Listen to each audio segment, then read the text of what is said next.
Britain is world famous for its stately homes.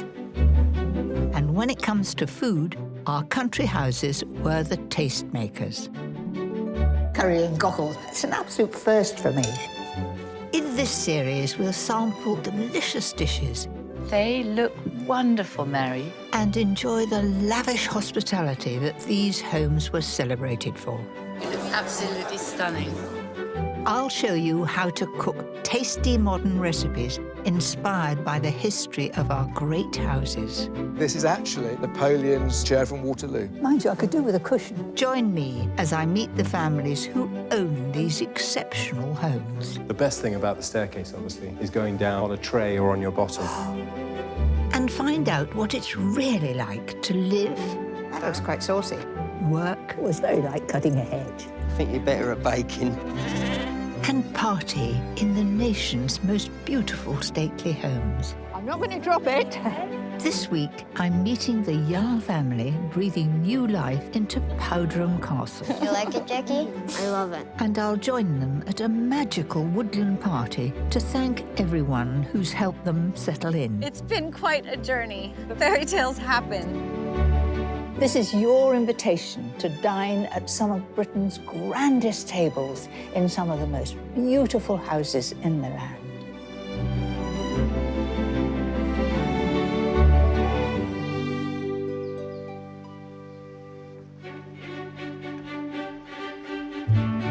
I'm in Devon, just south of Exeter, crossing the great estuary of the River Exe.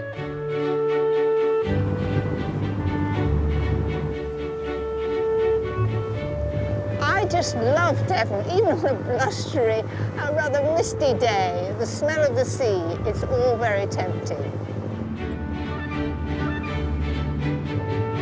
And waiting to meet me is the Earl of Devon himself, Charlie Courtenay. Hello, Mary. Oh, it's lovely to be back in Devon. Thank you for coming in this lovely weather. Oh, who cares? Charlie's family has been connected to this estuary for over 600 years. You know, the estuary is such a remarkably vibrant place. I think in medieval times it was something like England's second or third biggest port. Was it? And so we were a French family, and all the trading from Exeter would have gone out to the south of France, to Bordeaux and around there, and they would have brought wine back and wool out. So it was very much a sort of trading estuary.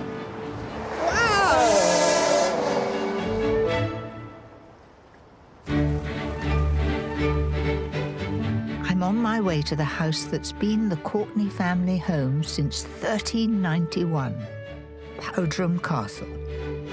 There it is in all its glory, Powderham. So there's Powderham Castle. Flag flying. Yes, that's my flag, the Earl of Devon's flag. I think I'm the 28th generation of the family to move my kids in, which is rather nice.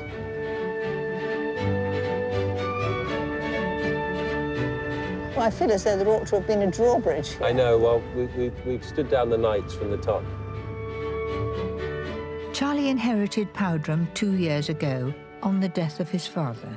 Before then, he, his wife, and their 2 young children had been living in America for 11 years. Let's get in out of the rain. Yes. You can tell me more. And now, as Earl of Devon, he's become the custodian of one of the oldest aristocratic titles in the country. Welcome to Powderham. And a sprawling castle which has evolved over 6 centuries. So, Mary, this is the big dining room, which, for all its appearances, is actually the most modern room in the house. It was built by the Victorians, effectively to provide a really nice functional space to have big dinner parties, and it's one that we use a lot as a family for sort of Christmas dinners, Christmas lunches. I can just imagine this room as it is with a roaring fire. Oh, we've been out in all that cold. I know, it's a good place to warm up after a morning outside. And even though it's the most modern room in the house, it tells a very old story because it has, throughout the coats of arms on the walls, the family tree, effectively, dating back to Athon in the far corner, who was a French knight who fortified a town called Courtenay in France in about 1000 AD. So he was the original Courtenay. And you see the story of the family line ever since, up to William, who built the room in 1830. The Courtenay family have an impressive lineage, but now I want to meet the next generation. Come on through and meet the family. Mary, this is my wife, AJ.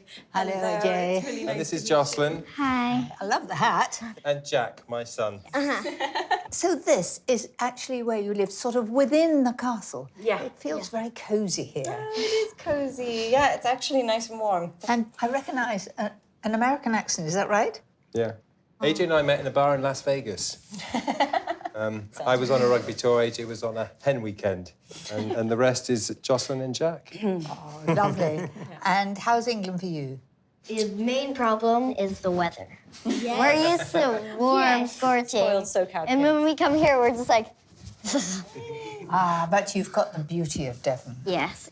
I most likely will need a bit of help later making a Devon cream tea. Can I rely on you two? I don't know how to make one. You know how to eat it. Cream first, then jam. Right, we'll have it that way. But now I want to see the rest of the house. Yes. Come on, Let's go through his door and explore the house. Powderham began as a medieval castle, but it was in the 18th century that the modern house took shape. From the magnificent music room for grand entertaining to the elegant libraries, this was a home designed to impress. And here's the staircase hall. what an extraordinary, glorious colour. Yeah, it's powder and blue. It's a very unique colour. I interestingly had a call from a French count a couple of months ago asking to reproduce it in his French castle. So it's the powder and blue, and people obviously seem to like it. What striking plasterwork. It was done by a couple of local Exeter craftsmen, but what you notice in the top corners, there's a different animal. There's a squirrel here, there's something like a stoat there. And a hare with great long ears. And birds, lots of birds.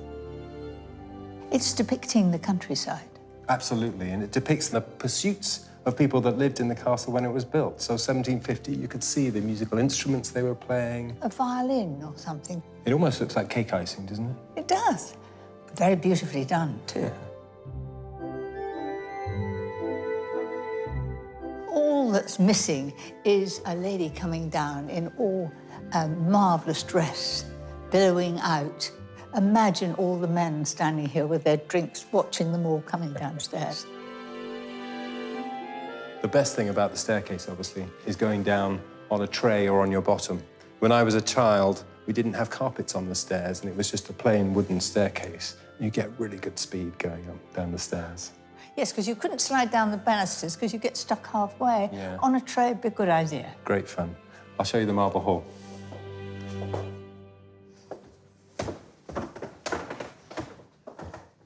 So this is the marble hall, which is the bottom half of the old medieval Great Hall.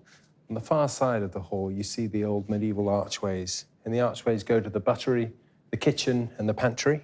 And the whole meal would be processed from the kitchen down the corridor, through that door, to the big table up there. The whole purpose of the house was cooking and serving food. And entertaining. And entertaining, exactly. But there's no food coming from that kitchen now. No, well, we'll go and have a look and see if we can make something happen. Today, Charlie and AJ do their own cooking in their private family kitchen. But in the 19th century, this house employed over 30 domestic servants, including cooks and kitchen maids. The kitchen they worked in has been perfectly preserved. Mary, this is the Victorian kitchen. It is so lofty and big. And the copper, gosh, I'm glad I don't have to clean that. Yes, I mean, what's amazing about this space is it's been the kitchen of the castle since 1390, when the castle was built. So you can sort of think of 600 years of just preparing food and feasting from this kitchen. But in the 20th century, the grand entertaining came to an end. In the 10, 20 years after the war, you know, the butler left, housemaids left, my grandparents had to diversify, you know, generate an income and open it to visitors. And that was a learning curve, because you find out you need a tea room. Exactly. So here's my grandmother, Benicia, overseeing the baking of the scones. She'd have loved to have met you, Mary. Do you know, I couldn't come to Devon without having a cream tea, a Devon cream tea. Would you like to see my scones? I think they're very special. They're crispy on the outside and all soft and spongy in the middle. Oh, Mary, we would be honoured and would really, really enjoy to have some of your cream tea. There's nothing more tempting than warm homemade scones, fresh from the oven. This recipe is a classic. To please everyone, I'm making both plain and fruit scones. So for my scones, this is the recipe I've done year in, year out, and it seems to be a very good one. The ingredients couldn't be simpler. 450 grams of self-raising flour, then for extra lightness, 2 teaspoons of baking powder, 50 grams of sugar, and 100 grams of butter. I've made more scones in my time than I can think of, because the ingredients you've always got on the shelf, they're very easy to make. Just rub it and lift the air into it until it looks like breadcrumbs. Next, I'm beating 2 eggs and adding milk to bring it up to 300 ml. Then I use a knife and I just work it in. It'll be a fairly sticky dough, and that's what I want, and I won't handle it too much. And the little bit that is at the bottom I'll use to brush over the scones to give them a nice shiny top. That looks like a nice sticky dough, not too dry. Now it's ready to shape. I've got some flour over here, so I'm putting my hand in there so that as I work it all together, it won't stick to my hand. Well, not too much anyway. So bring it together.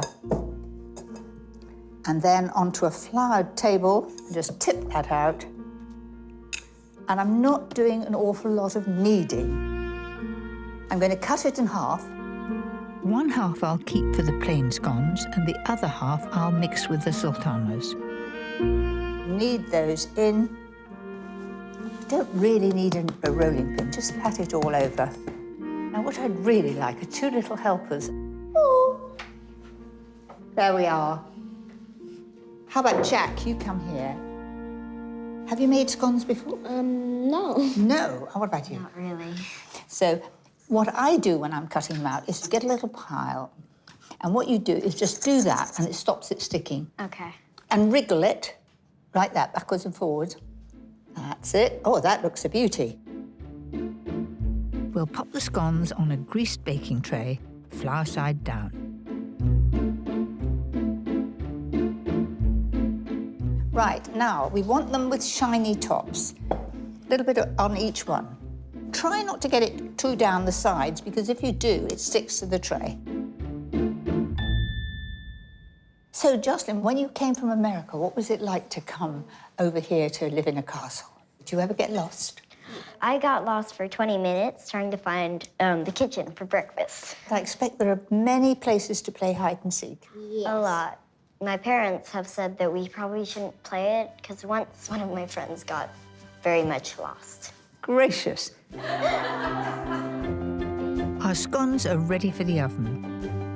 Bake them at 200 degrees fan for about 10 minutes until they're crisp and golden. And then for the ultimate test. Serving our Devon cream tea Yay! to the Earl and Countess of Devon. That is amazing. Or Mum and Dad to Jocelyn and Jack. Now what goes next, A well-made Darcy? scone. The cream before the jam. Cream before the jam. This is because we are in Devon, is that right? Yes, we were doing some interviews for positions, and Charlie put the question, cream on top or jam on top? If they got it wrong, I just couldn't save them. And the first recorded account of a cream tea, apparently, comes from the archive of Tavistock Abbey. Following a Viking invasion in 997 AD, they knocked down the abbey. And in order to rebuild it, they employed a number of craftsmen. And it was the Earl of Devon, a predecessor of mine called Otherwald. He ordered them scones, cream and jam. Well, that is a good heritage, isn't it? Proves we invented it, not the Cornish. That's quite a claim. But I imagine it takes more than cream teas to keep a house like Powderham going. The castle is set on a 3,500-acre estate. It's home to a working farm as well as a magnificent deer park run by gamekeeper Dick Durrant. The deer, to me, they look like little Bambis. Yeah, I mean, they're a super-looking animal. So pretty. Dick started looking after the deer here nearly 20 years ago when Charlie's father was still Earl. The deer herd originates from post-English Civil War, so about 300 years. And so it's kept going through all the families, through all the generations, and is continuing. So Yes, nothing changes. Exactly. I mean, that's part of the reason I really enjoy working in this landscape, is that you're working in a piece of almost living history. And because it's been in the same family ownership for the past 600 or so years, it has changed, but still looks incredibly similar. Every year, the Powderham estate attracts around 35,000 visitors from all over the UK. But there are some guests who travel from much further afield. This must be a wonderful landscape for wildfire. It's so peaceful. Yeah, during the winter, you'll see large amounts of widgeon and teal. The birds nest in the northwest of Russia. Gracious. Yeah, no, So they come all that way to Yes. here? Yeah, the comfort of our winter. Do you shoot any of the wild duck? Yeah, we do shoot a very, very small percentage of them each year, which we would take away and eat, obviously.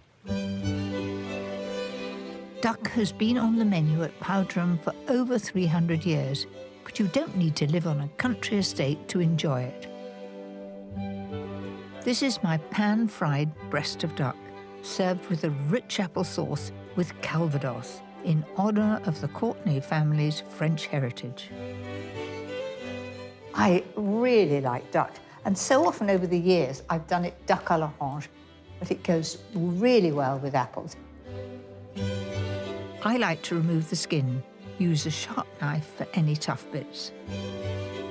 So that's come off very nicely. Season the duck breasts, That's it. then fry them in a hot pan for 4 minutes on each side.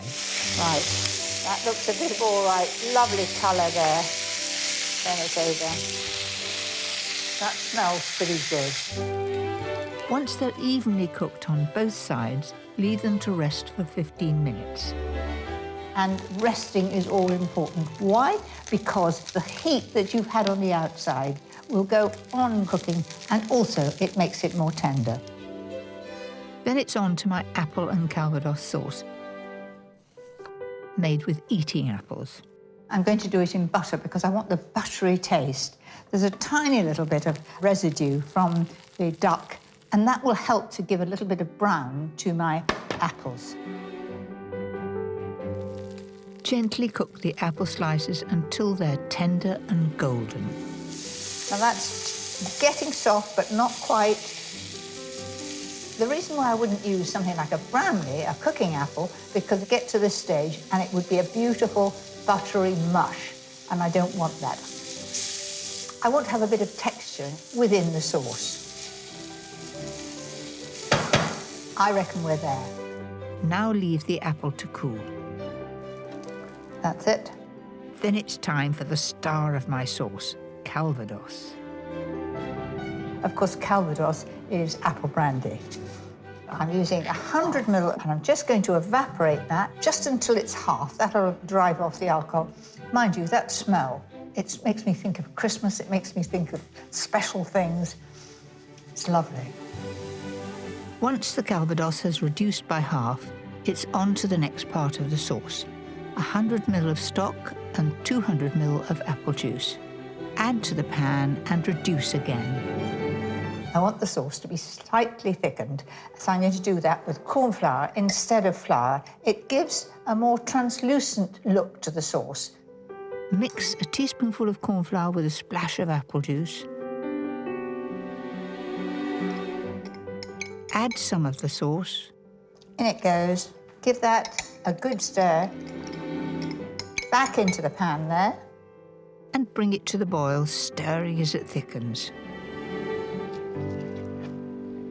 I'm going to add the apple to it now and take it off the heat. I don't want that apple to go all mushy. For an extra hit of flavour and colour, add any remaining juices from the meat to the pan. Right, we're ready to serve. I want it to be a gentle pink, and I think that's just what I've achieved, and I'm rather pleased about that.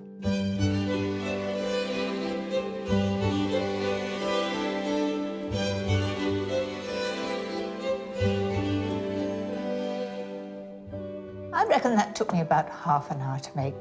Oh, so simple to do, and yet so special. And who better to sample it than the Countess, or AJ, as she's known to everyone here at Powderham. AJ, come in. I hope you're hungry. Come in and have a taste. Oh, it smells amazing. I feel very lucky right now. It's perfect. The sauce isn't too rich. That you can No barely cream take in there, no cream it's at all. a perfect combination. So how did you come to be Countess here when you've come from America? I met him at a bar in Vegas.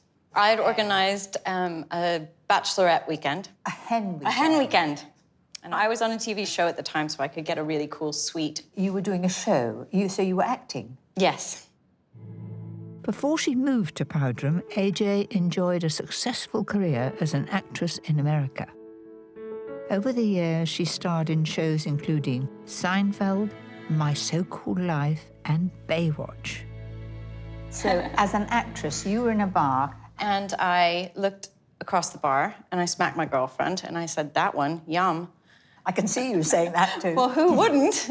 And he was just smiling and flopping his floppy hair, and we just looked at each other and smiled. So when you got to know Charlie quite well in Las Vegas, did you know, in fact, that he had a title? No. One of the guys said, "Hey, that's a good one. He's royalty." And but I didn't. I didn't take it in. No. And then the next morning, I called my mom and I said, "Mom, I've met the guy." We had a rendezvous in New York. Like a month later, letters started coming, and then phone calls like clockwork. And then we went to Isle of Skye, and then we drove back, and he said, "Do you want to meet my parents?" And I was like, "Wow, serious." And we show up at this house, and it's like this long driveway, then these amazing gardens, and then this stone castle comes up, and I was just like, this can't be for real.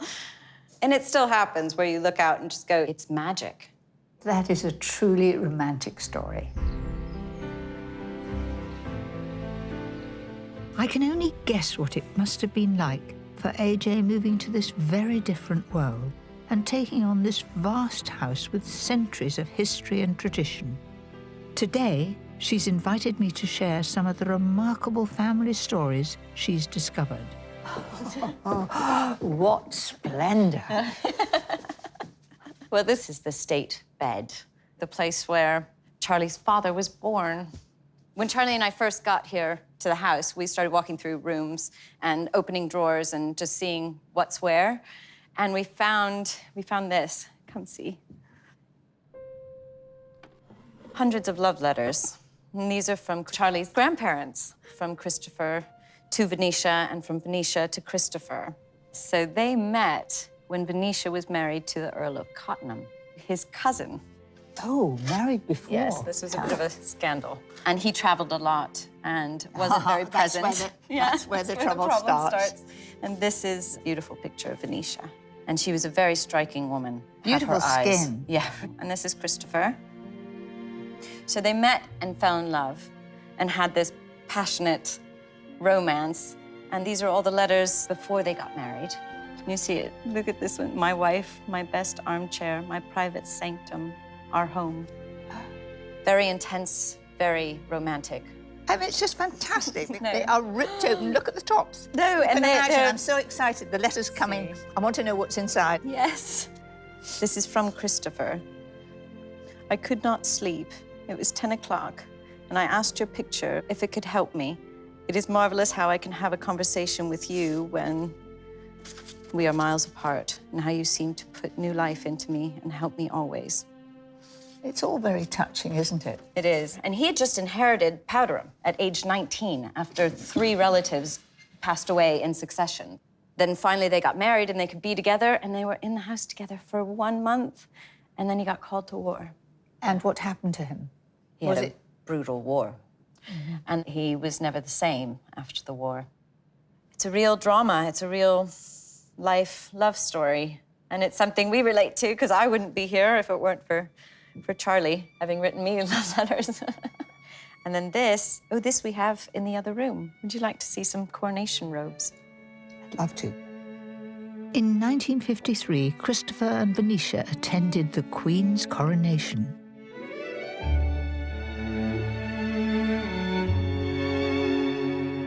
They cared for Powderham until Christopher's death in 1998. So this is what Christopher and Venetia wore. Would you like to try coronet? Aha.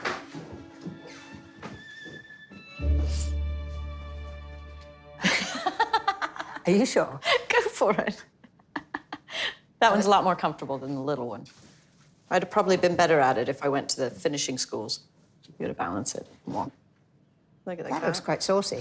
One shake and it would drop on the floor. Right. And I dare say Well, it's this one quite does have valuable. the little strap.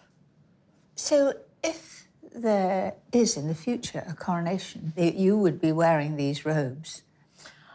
Would I? Wow. Because I'm a little short for that one. After all, you are a countess. Yeah, exactly. No, and it's like moving into this house. What are you doing? You're embodying this role and you study it. I mean, the title of countess to me just means, you know, that we're the ones that have to look after the place. This castle was built in support of its community, so I'm actually really interested in strengthening ties and finding out what purpose we can serve. This is my favorite little cottage on the estate. They've just cut it all back. This morning, AJ is showing me how she's opening up the castle with a new project based in the old kitchen garden. This is a great warble here. Yes, this is the walled garden. So this supplied the house with all the food and everything, but in modern days, they've kind of been used for charities, and this has become a very, very magical place. Powderham recently invited a local charity to take over the old Victorian greenhouses. The Dawlish Gardens Trust provides training and support to people with physical and learning disabilities. Hi, Jeanette. Would you like to meet Mary? Nice to see you. Good Hello, to see Mary. you. Hello, Jeanette. Yes, it is. Yes. If I can introduce the guys that we have here. We have Natasha and Caroline. They are both deaf people, and Caroline is also deaf-blind. It looks as though you're planting pumpkins. Why pumpkins? In the castle, they have treasure hunts. For the visitors. So lots of kids come. And when they complete the treasure hunt and get all the questions right, then they can have a pumpkin to take home. And wonderful to have such great helpers. Yes, and it's also wonderful. We have a great space to offer, and they're growing all the vegetables to feed all the animals here. In the beginning, when we first came, we were just in 1/3 of the section, but we worked so well that we actually moved into the middle section. You'll see all our people busy out there planting and picking. Yep. They've done mosaics and crafts and photography, and it's just a wonderful space. And this is something that I see Powderham doing so naturally. You know, it was built to protect and serve its community, and we feel very lucky to have them around. As a thank you to everyone who's helped them recently, AJ and Charlie will be hosting a special party during my visit. Oh, just what I need. And they're beautifully young. I think that'll be about enough. And I think it would be lovely to use some of their own delicious veg in a recipe I'm sure everyone will enjoy. This is my refreshing midsummer salad. Along with tender broad beans from the greenhouse, I'm using asparagus, figs, and goat's cheese, all drizzled with a Dijon mustard dressing. Start by podding the broad beans. Then it's on to the asparagus. Cut off the tips and slice the stalks diagonally, which I think is an attractive touch. So all those I'm going to cook in boiling salted water for 3 minutes, just until they're tender. Cook them any longer and they'll lose their colour and they'll lose their flavour. Pop them in boiling water season well, and after 3 minutes, they'll be ready. They should be a beautiful, bright green colour, but to keep that colour, they need to go straight into cold water. Next, I like to take the cooked broad beans out of their skins, if there's time. And then when you get inside, look at that, it's a beautiful, bright green colour. Then take some ripe figs, cut off the tops and slice them into quarters. Now I've got some little gem lettuces. Just take off the base of that, and then leaving the root on so it holds together, just cut it in thin slices. So that's our base. Arrange the lettuce on a large plate, add the figs, some of the mixed salad leaves, and a sprinkling of colourful micro-herbs, followed by the blanched beans and the asparagus, and pepper and salt. You're certainly going to get lots of textures here. You'll get a bit of crunch from the asparagus, and those beans have still got texture. Now take some goat's cheese, cut off the rind and crumble it over the salad. The cheese gives it a real lift and a lovely flavour. OK, you don't like goat's cheese, use feta. And finally, onto the dressing. Chop some chives and add a teaspoon of caster sugar to a bowl. Then I'm going to put a teaspoonful of Dijon mustard in there and about a teaspoon of lemon juice. Then add a clove of crushed garlic and 6 tablespoons of mild olive oil. And it will thicken a bit because the mustard always makes it a little bit thick. Season with pepper and salt. Then in go the chives. Then I'm going to just drizzle that over the top. And don't put this dressing on until the last minute. The whole effect, I think, is lovely. I really hope Charlie and AJ's party guests will enjoy it. So there it is, my midsummer salad. Beautifully healthy, rather different, and great for a special occasion.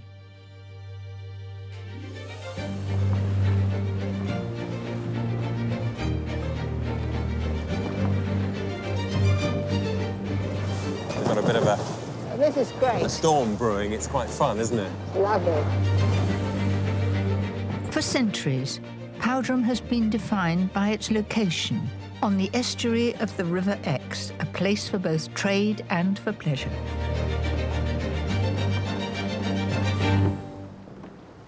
On a day like this, there couldn't be anywhere better than being in the estuary. The estuary is amazing. The family have always had a great connection to the estuary, particularly through sailing.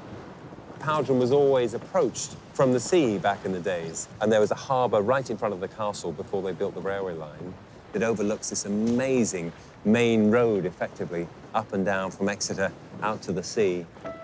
As Lord of the Manor of Powderham, Charlie owns much of the foreshore along the River Exe, which he leases to local shellfish growers. We're now, I think, approaching high tide. At low tide, so much of this is all mud banks, mud flats, and this is where you get all the mussels and all the cockles and all the amazing seafood.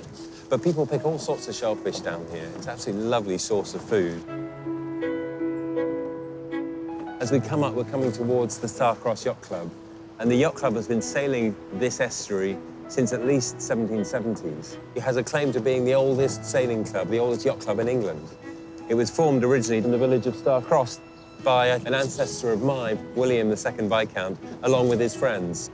And in the 1950s, they moved from Star-Crossed up to the old Powderham boathouse. The founding members of the Star-Crossed Yacht Club started a number of unique Powderham traditions which still survive to this day. So, Mary, this is one of the earliest illustrations that we have of the castle from the estuary. It's a lovely print from the mid-1700s, and it shows the family boathouse down here, see, that the Star-Crossed Yacht Club now occupies. But, of course, the other relic that we have from this era, as well as the yacht club, is the Star-Crossed Dining Club, which was founded by the same group of gentlemen. And what's wonderful is that dining club, the Star-Crossed Club, still meets at Powderham, and they still eat the standard starter of curried cockles, using cockles from the estuary and using curry from all these spice ships that would have been trading up and down the estuary. Charlie, curried cockles. Curried cockles. I need to know how to make them. Come and show me. Let's go to the big kitchen and have a go. Charlie is going to show me how to cook this historic Powderham favourite, fresh Devon cockles, smothered in a creamy curry sauce made with apples, white wine and mango chutney. So here we have the cockles. These would have been harvested out on the estuary. Hey, that's fresh, isn't it? Look. I have to confess, I have never cooked cockles. I've only had them in the East End in a sort of cup, and I can remember them being frightfully tough. But this is interesting. Charlie starts by frying a large onion. We now host the cockle dinner here with the how curry many come? cockles. 20 to 30 people. Some new family names, some old family names, the farmers and the landowners, and they all meet and talk about what's going on. And the first course is always this. Always curried cockles. Now we need to add the famous spices. Charlie is adding garam masala, cumin, ground coriander, and for some heat, a quarter of a teaspoon of cayenne pepper. So this is the curry sauce, and of course curry, when this was first made in the 1770s, was just becoming popular as a sort of preservative of food in English cooking. And it often disguised flavours that had passed their... Yes. You know, the fish was getting a bit stinky, and they'd put the curry powder in to disguise it. Exactly. Now, add a generous splash of white wine. Shall I do that for you? Do you want to slosh Yeah, it? I'm Please pretty do. good at sloshing the wine in. 150 ml. Exactly. Perfect. And plenty left for us. I'll pop that to one side. Then add 600 ml of fish stock. Shall I stir while it Give it a goes? stir while I pour it in. As that starts to thicken, pour in 150 ml of cream. Devon knows about the cream. Then chop 2 eating apples. So that will be coming to the boil, and the apple goes in. The point of the apple is to thicken up the sauce a little bit. Now let the sauce simmer for a while and reduce. Right, the next ingredient is some mango chutney. And Charlie is being pretty generous with it. Never be shy on a mango chutney. That's far more than most people would add, and I think you're quite right to do it. And it just adds that little bit of sweetness to it.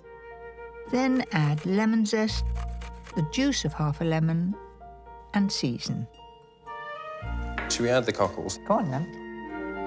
The cockles should be cooked in advance, soaked in water for several hours, then steamed or boiled.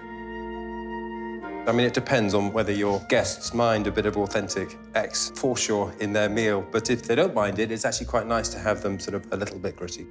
This is ready, isn't it? We just need to add a little bit of garnish. We got some coriander and some parsley, and then we'll serve it on a bed of rice.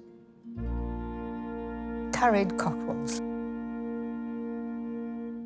That's an absolute first for me. That's brilliant.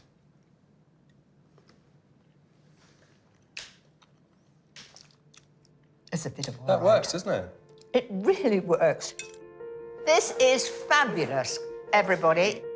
It is really, really, really good. I mean, who would think of currying cockles? I promise you, this will be on the cards for me. Powderham is a castle that's full of cherished traditions.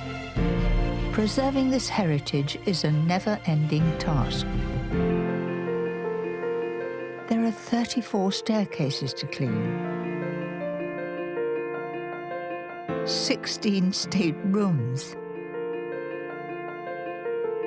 nearly 40 bedrooms, and over 50 antique clocks, each of which needs to be wound every week, a job Maurice Down has been doing for over 40 years. This morning, Charlie is showing me his next big challenge. So, Mary, all the bedrooms in the house are numbered, and these bedrooms up here are known as the 30s, and they've been unoccupied for about 20 or 30 years. And as you'll see, they've sadly fallen into something of a decline, with the paint peeling off the walls, plaster falling off the ceilings. Mould in the corners. But what's wonderful about up here is the treasures of the family have sort of collected for years in these rooms. There are so many boxes and trunks. I wonder what's in here. Oh, look, that must have been for top hats. It's a top hat box, absolutely. Is that... It looks like a bath shape. Travelling bath, Victorian. Everything you need for going round the Empire. What else is there? What would that be? Oh, it's got something written on the front. That would be a tin hat box. It says C.P. Courtenay, Esquire. This would have been my Uncle Charlie, great-great-uncle Charlie. And that's his local police helmet. But look down in there, there's a spike, and you unscrew it and put it on the top, would you think? Yeah. There we are. It probably doesn't fit me. No, it's actually a rather small head. His picture in the dining room makes him look like quite a tall man. You're tall already. Yeah. There's an awful lot for you to do here, Charlie. People think, living in a country house like this, that it's all like Downton Abbey and there are butlers and housemaids. But in reality, there's some parts that are just like this. Yeah, constantly you're repairing, constantly you're trying to maintain, constantly you're finding ways to generate a bit more income, but without damaging things and maintaining things. So it's a constant balance, but it's a lot of fun.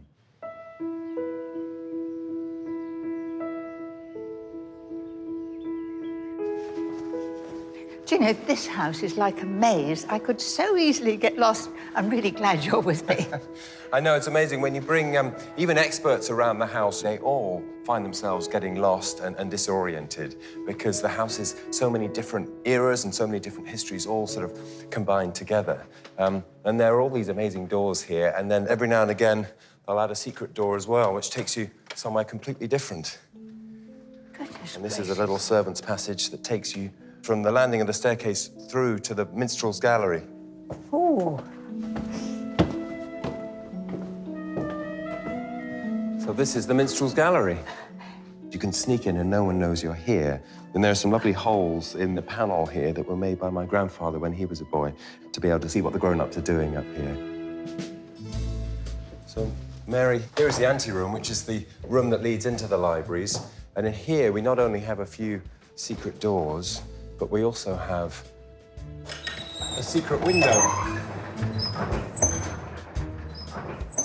Oh, and the whole place lights up.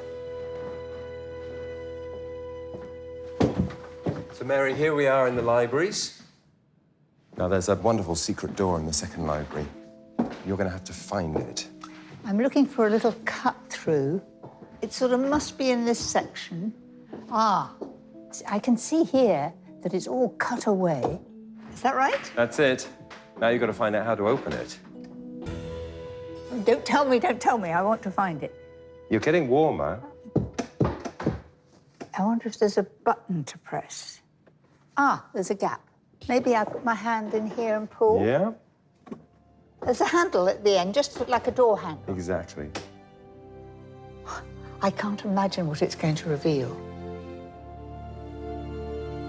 Do you know, it's the most beautiful romantic room in pale pink and turquoise. Oh, can I go through? Please do.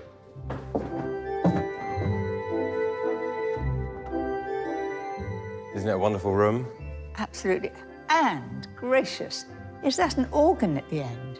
Yeah, so that's a 1769 organ that's recently been restored and works perfectly again. It's actually called the music room, and it was built for this chap's coming-of-age party. This is Kitty William, the 3rd Viscount. He looks pretty dandy, doesn't he? He was the brother of 13 sisters. He must have been spoilt rotten by them. Exactly. Kitty's father died when he was only a teenager, so he very much became the man of the house. And, of course, when he came of age, he wanted to make a real statement, and he threw a 3-day party over a weekend that we have the most amazing records of in the archive. We have some of them over here on the table. That looks like an invitation. Your very own invitation to Kitty's weekend celebration. It's number 567. Well, there were probably about 600 people invited to the weekend as a whole. The ball garnered amazing press and publicity, and there was a lovely article in the Exeter Evening Post. Gosh. And it says Friday night was the masquerade, it being particularly observed that no black dominoes were to be admitted. And of course, it says that in handwriting on the front of the invitation. What are black dominoes? So a black domino was just a black cloak that some people who weren't trying very hard would wear to a masquerade ball. And you say, well, you can't just half do it. You've got to wear a proper costume. And so Kitty was incredibly keen that everybody should dress up. They ate at 1 o'clock in the morning. 1 o'clock in the morning, I'm ready for bed. And the tables were laden with young meat, fruits, preserves. And of course, the food that they served would have been a real statement of intent, and every single person invited to the supper was given a peach on their plate. And a peach in those days was the most exotic and expensive of fruits, but you were really impressing your guests. And it really launched Kitty into society as a man of great substance. As a young man, it seemed Kitty enjoyed a charmed life. But in later years, his fortunes changed. His story then got rather tragic. He developed an affection for a young man called William Beckford. And when they were quite young, they were discovered together in bed at Powderham, and a scandal broke. And that forced Beckford to be exiled. Kitty stayed at Powderham, lived here, but in 1805, someone filed gross indecency charges against him, and he fled, caught a ship bound for Manhattan Island for New York, and in 1815, when Napoleon fell, he moved to Paris. He never returned until he did so in his coffin, and he's buried in Powderham Church. And when I was growing up at Powderham as a kid, there was a huge shame around the gay third Viscount, or the flamboyant third Viscount, as he was told. Sad. We had no record of what Kitty was doing during the time he was in exile. And the assumption was this reprobate was just living it up in France and in America. And then only about 10 years ago, these letters were found in a coal chute in Hampton Wick in South London. And they are the correspondence between Kitty and his lawyer. And he is managing the estate on behalf of Kitty. And this correspondence tells them all about the project for building a chapel at Star Cross, for which Kitty has donated the land and an endowment. And so this character that we all grew up knowing as this sort of reprobate, dissolute man who just left is shown to be the most conscientious landowner, really caring for the castle, for Star Cross, for the estuary. And it brings him completely back to life.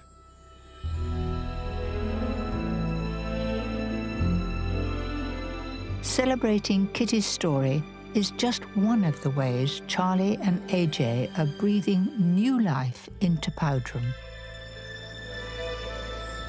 It's been exactly 2 years since they took over, so tonight, to mark the occasion, they're having a party, and they've chosen a venue that was dear to Kitty's heart.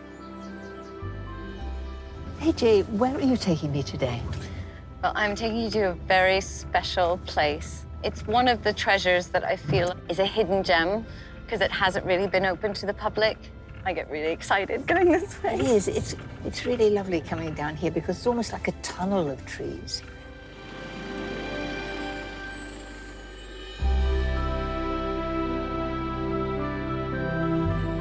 For decades, this woodland garden created in the 1770s was overgrown and neglected. Now, AJ and Charlie are bringing it back to life. Just look at that. It is in the middle of nowhere. It is so beautiful. And turn around It's a folly. Look at that. I know. It's really rather theatrical. You can imagine a Shakespearean play being here and the audience flanked.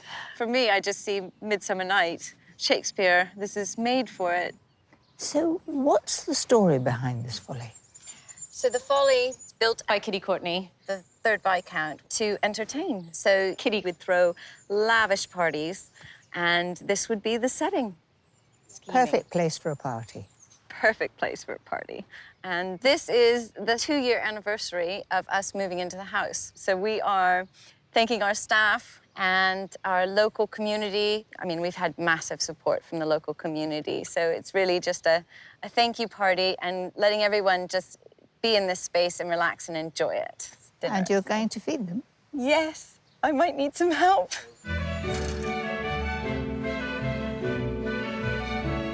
The garden is being transformed into a magical space for this special celebration. Meanwhile, I have a job to do too. I'm making a luxurious fruit pud using fresh Devon ingredients inspired by Kitty's extravagant birthday party. Kitty did things in great style. He gave everybody a peach, which was a sheer luxury at that time. So in Kitty's honour, I'm going to make a pudding with peaches, and I'm calling it a peach posset. First, I'm going to skin 6 ripe peaches. I'm going to drop them into boiling water and then loosen the skin, just like you do for a tomato. As soon as the skin starts to loosen, plunge them in cold water to cool down. Then it's a matter of just peeling them gently. And doing it like this means, can you see, you get that lovely mottly pink colour. If you try to do it with a knife, you lose all that. Next, chop the peaches into cubes. I'm going to add a couple of tablespoons of light muscovado sugar. That gives it a nice tinge of gold. And then some brandy. Adding the brandy to the peaches means, 1, it gives a terrific flavour, and 2, it stops it discolouring, because you wouldn't like little brown pieces at the bottom. 2 tablespoons is enough. Then I'm going to just stir that all together. And you leave that to marinate. I like this recipe because it's so easy, so simple. And now for the topping, a traditional English dessert called a posset. My interpretation of a posset is lemon, cream, and sugar. Often it's in a glass on its own, but the addition of peaches makes it very special. Add the zest and juice of a large lemon to a pan. And 75 grams of caster sugar. And 300 ml of double cream. And stir it gently until it comes to the boil. It's really a bit like thick custard, but I promise you it tastes a far cry from that.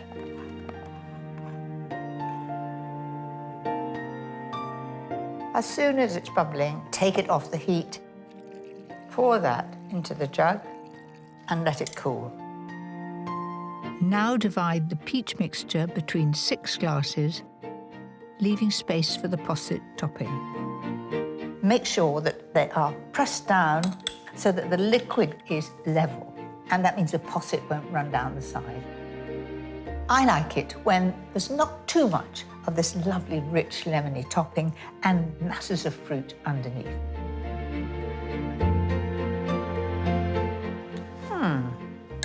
Quite pleased with that. 4 hours, they will be set. I usually do it overnight because I like to get ahead. When they're fully set, they're ready for the finishing touch. You could do all sorts of things. You could put any edible flower, pansies or a tiny nasturtium, but I've got some borage here. So you just catch hold of the middle like that and pull off the stalk. I would like to put 3 in the middle of each one. It's very delicate, it's very summery, and it looks as though you've taken extra trouble. I think those look very, very special, perfect for a party.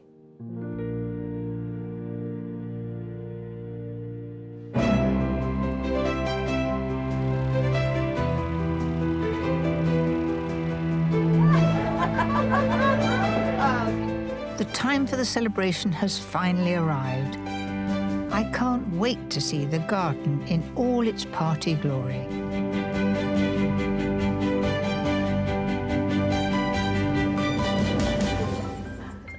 Hi, Mary. Isn't this enchanting? You've worked so hard. And look, it's all laid. How many are you expecting? About 3 million. Are we?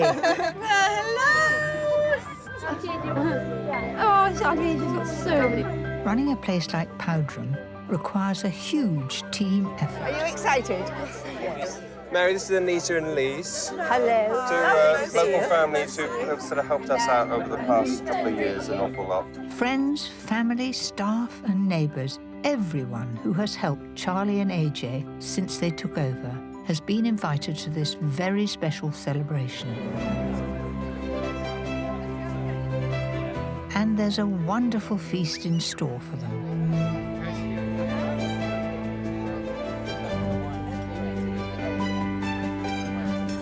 You and AJ have made me so immensely welcome, and what a finale this is. It is just magical. And I hope they all enjoy my contributions.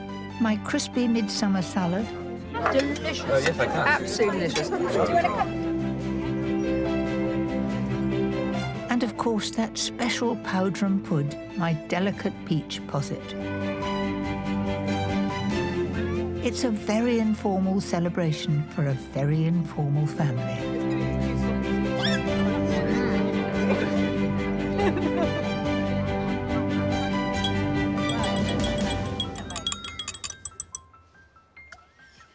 It's the 2-year anniversary of Charlie and I driving up with the kids in a moving van to a castle. And I want to thank all of you for being a part of our adventure. And it's true. Fairy tales happen. Cheers to all of you. Yeah. I just wanted to say, Mary, thank you. You've been so brave, braving the sailing and the attics and the curried cockles.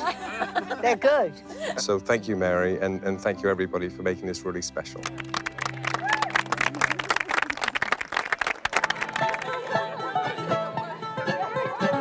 I've loved every minute of my visit to Powderham, a very different stately home. It's a place with over 600 years of history and tradition, both a family home and the heart of a vibrant community. And it's wonderful to see how a new generation is keeping it safe for the future.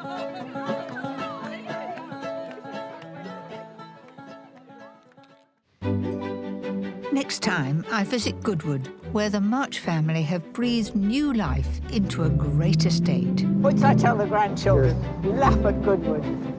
I get to peek below stairs. So here we go, Mary. This is where I keep my secret stash. And bake for a magnificent cricket tea. So fresh. If it falls apart, it's not my fault.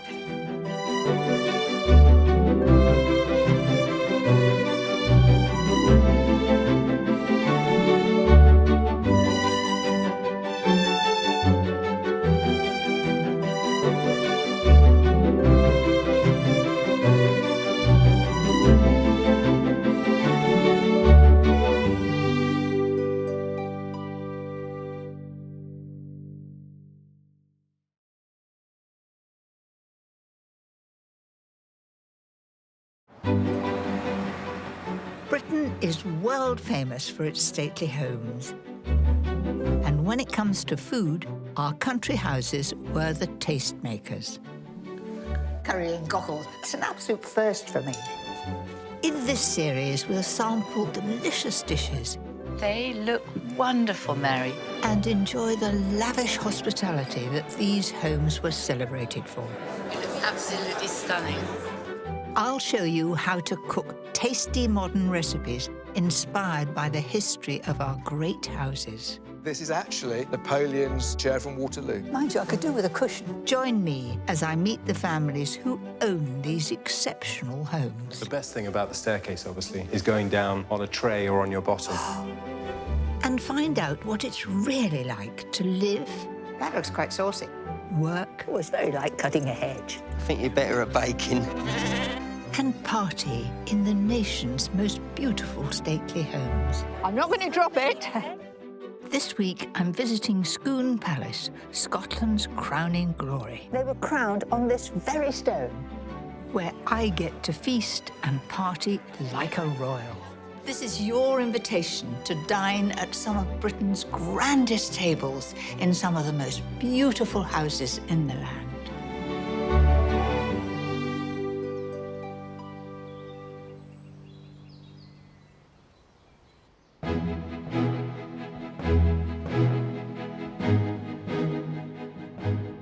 I'm in Scotland, just outside Perth, and approaching Scone Palace, world famous as the crowning place of Scottish kings. For over 400 years, this extraordinary site has been home to the Murray family, now the Earls of Mansfield. Gosh, this is a pretty impressive approach. Oh, with a crest above. How grand is that?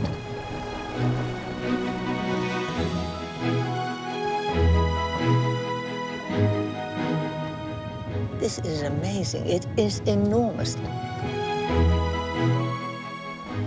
It's my great pleasure to join the family for a few days in the build-up to one of their renowned dinner parties, culminating in some traditional Scottish reeling.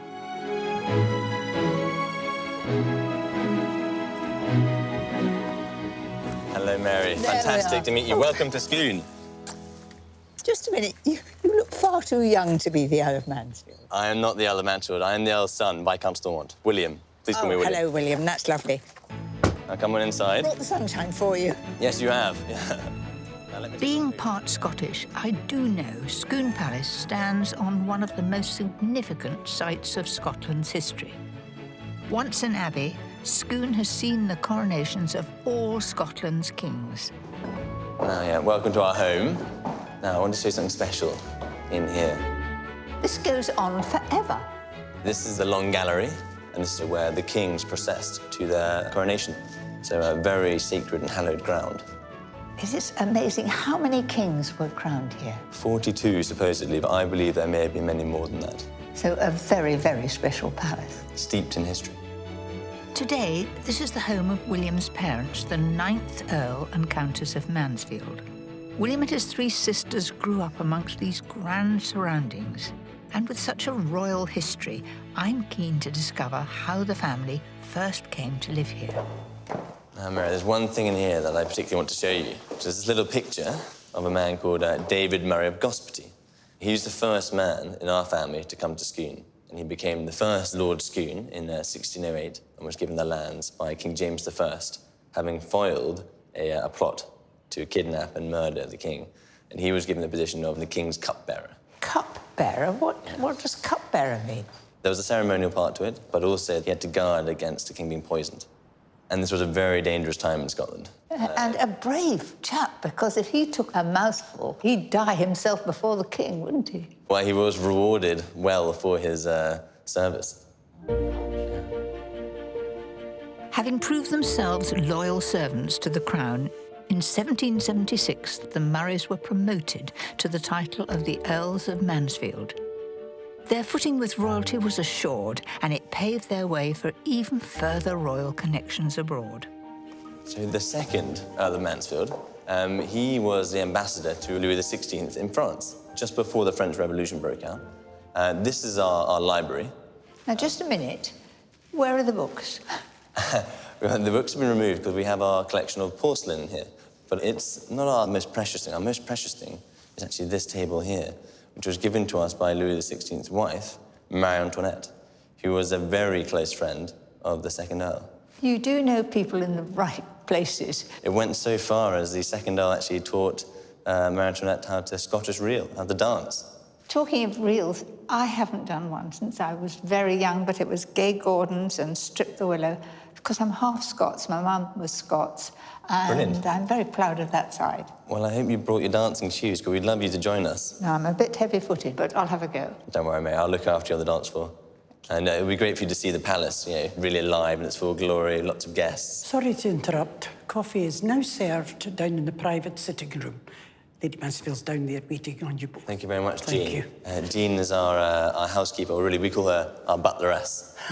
It's a very grand title. Yes, How long it is. have you had that title? Oh, since the early 80s. And what does that entail? Everything. Cleaning, serving public. What Jean's trying to say is that she's in charge. the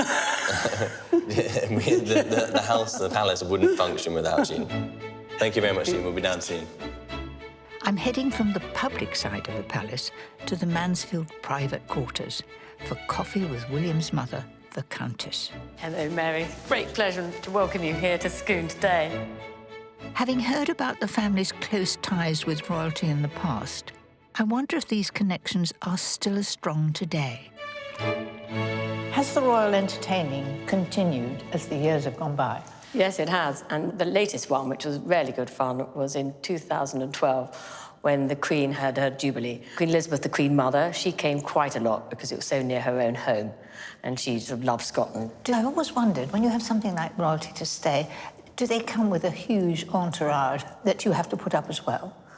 Sometimes they do, sometimes they don't.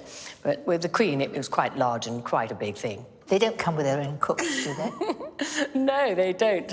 We have great fun choosing the menus and getting everything organised, and the royal household are very, very helpful, you know, just tipping you off. Her Majesty the Queen Mother loved any bird, but she didn't like salmon so much. And this is the menu when the Queen Mother came in September the 29th, 1978. We can see she had Earth's Benedict, canard à la orange, duck, which we know that she liked, and then tarte aux pommes. And this is also a visitor's book. Yes. I've always wondered, if royalty come or somebody very grand, do they put messages inside? No, they just sign their name and date it. They just do it on one whole page of their own. That's that. I'm in awe. And when we have very special visitors, my parents-in-law started always asking them to plant trees. And if I take you to the window, we have a couple straight outside here. The most exciting and the oldest one is the one straight ahead of you. It's an oak, and that was planted by James VI and First of Scotland. I mean, that's quite some tree of quite some age. And to the right, we have a Swedish white beam planted by the King of Sweden. And then to the left, we have a Acer planted by the Queen in 1967. And the river is the River Tay? Yes, the Silvery Tay, one of the most famous salmon rivers in the world. We might have to take you down there for a spot of fishing. Might be a bit of fun. I would love that. If we're going on a fishing trip, I'd better prepare something warming. And so I've availed myself of the butleress to lead the way downstairs. Jean, you've spent most of your working life here at Scooten. I've been here now on 40 years, and I've had a lovely time and got on really, really well with the late Earl. You must have seen William growing up here. Oh, yes. And he has turned out a very nice young man, very much like his late grandfather.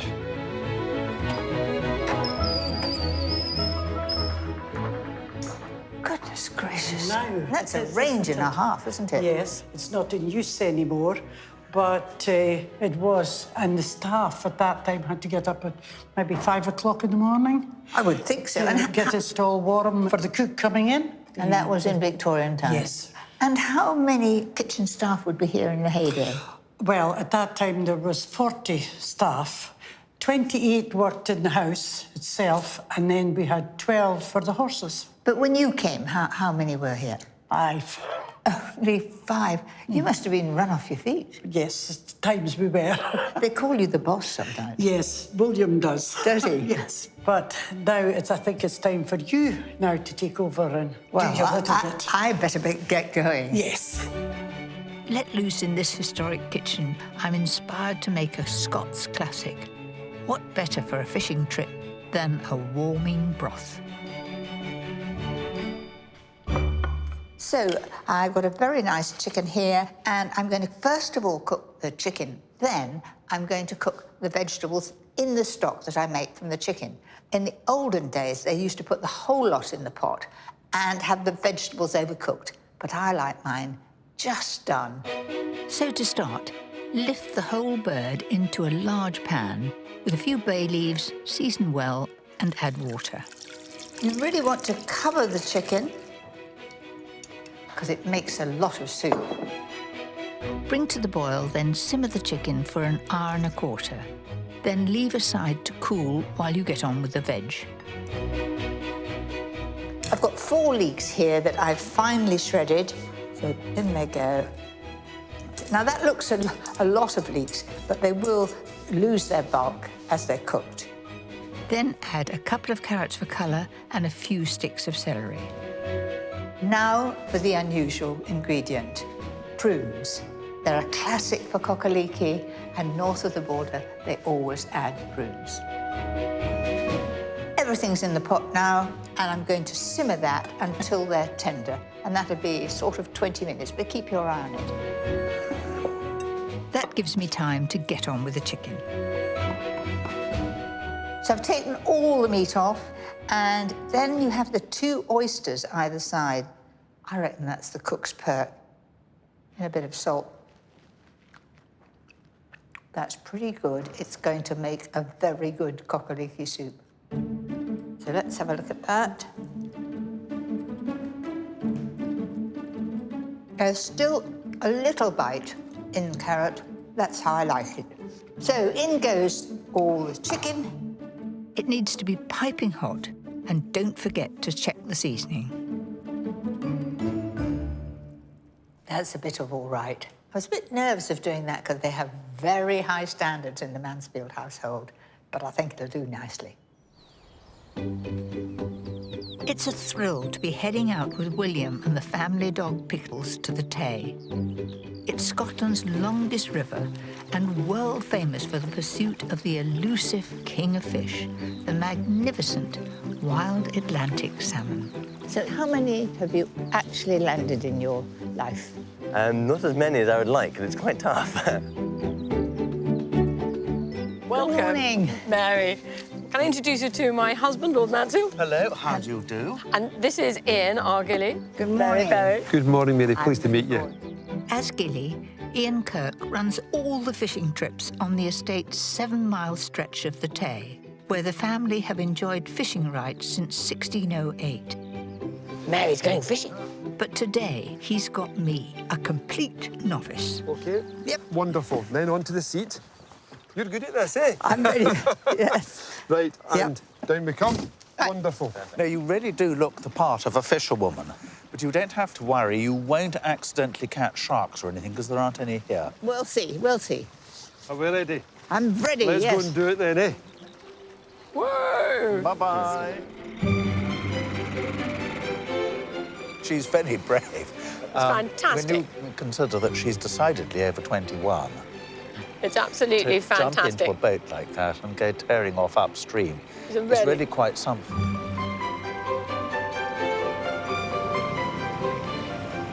Scotland is one of the few places where the Atlantic salmon are still thriving. And that's why people come. I get people here from America, Japan, Mexico, Australia. Because it's the best. Because it's the best. It's like St Andrews for golf. The River Tay is for salmon fishing. Amazingly, the salmon in this river travel back from their Atlantic feeding grounds to breed in the very waters that they were born. They can leap an incredible 12 feet to overcome obstacles on their journey upstream. Being this clever, I don't hold much hope of catching one. Now, I'm going to pay the line out for you. Want me to share the cast with you to begin with? Yes, come on, let's do it together. Right, so up, around, back, 2, 3, tap. There you are. Well Come done. along, friend. Right, so rod tip comes down. Now, this is a good spot because there's stones out here. The fish like to sit in here. If I am lucky enough to catch a salmon, there's a good chance we'll have to throw it back. Here on the Tay, there are strict rules for catch and release that ensure salmon fishing will be enjoyed for generations to come. Ah, wonderful. That was a good cast. I'm much happier when you're near me. So, Ian, which of the fish can you take out of the river and which are the ones that you've got to leave in? We at Scone Palace return over 90% of the fish. Because you're interested in conservation. Conservation is the key. Ian tells me that in the 19th century, the 4th Earl of Mansfield, another William Murray, could see that overfishing was endangering the salmon population. Back in 1852, it was all netting, netting, netting, killing, killing, killing. The Earl of Mansfield decided, no, we can't do this anymore. So he was right. From now on, any salmon that you net, we're going to strip the eggs from the females and the milk from the males. We're going to mix them up and we're going to plant those fertilised eggs in the fish ponds. The 4th Earl built 2 fish ponds which were used as a hatchery to rear salmon from eggs to restock the river. This ingenious conservation programme saw as many as 300,000 salmon nursed into life every 2 years. Was this something that nobody else was doing? Nobody else was doing it. He was the first. He was the first. He was way ahead of his time. Way ahead. Quite remarkable. And the family like to think that the 4th Earl's actions 150 years ago helped secure the Tay as one of the best spots for salmon fishing in the world. Right, Mary, it's up to you now. A big friendship could go on this. Oh, it could, couldn't it? Yes. Right. Okay. Up, around. That's it. Back just... Nearly. That was the wind that caused that. Do you know, Ian, I don't think our luck's in, and I think the fish are all smiling down there, thinking, you didn't get me today.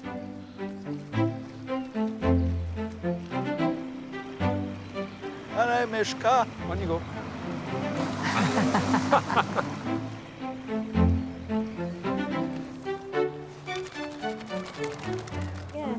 I may be empty-handed, but there's always a warming consolation of my cockaliki soup and good company. Gosh, that looks steaming and good. It's a long time since breakfast. This has got a yarn cute. So what was the biggest salmon that's ever been caught on the Tay out there? Oh, in the 1920s, there was one that was 64 pounds. It was caught by Miss Ballantyne, who was a slip of a girl. Was it shown to everybody? Oh, God, yes. It was put on show in the Perth High Street. Got Malloch's, the monster of the Tay. If you were wading in that swam past you, you would come out the water. Certain. I must say, this is very good soup indeed. My instinct is to rush off and look for some more, but I think probably we've eaten the lot. No, there's more in the pot, I'm sure. Brings out the inner pig in me. With the Tay on their doorstep, the king of fish has featured on royal menus at Scone for centuries. Lady Mansfield, herself a trained cook, is going to show me how she likes to prepare it. And I'm privileged to be invited into her family kitchen. I'm really pleased to be back warming my bottom here. We are so lucky because Ian has managed to find us a salmon. Lovely. Virtually all the Atlantic salmon you can buy is farmed.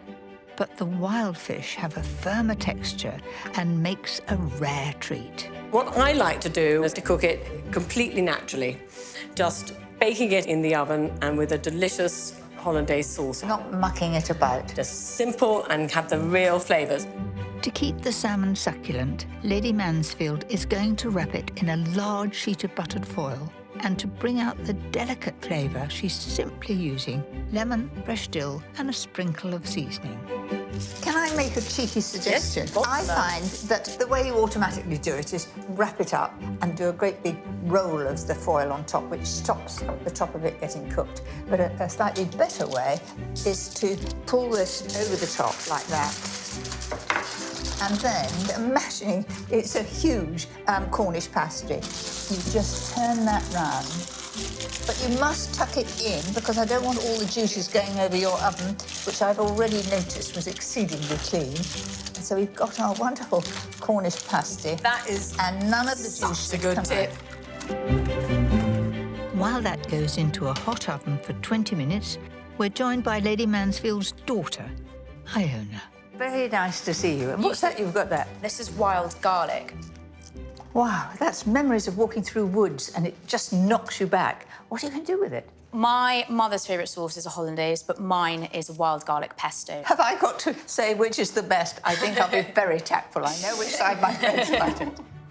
Lady Mansfield's traditional hollandaise starts with a white wine vinegar reduction, flavoured with parsley stalks, bay leaves, few peppercorns and a large blade of mace.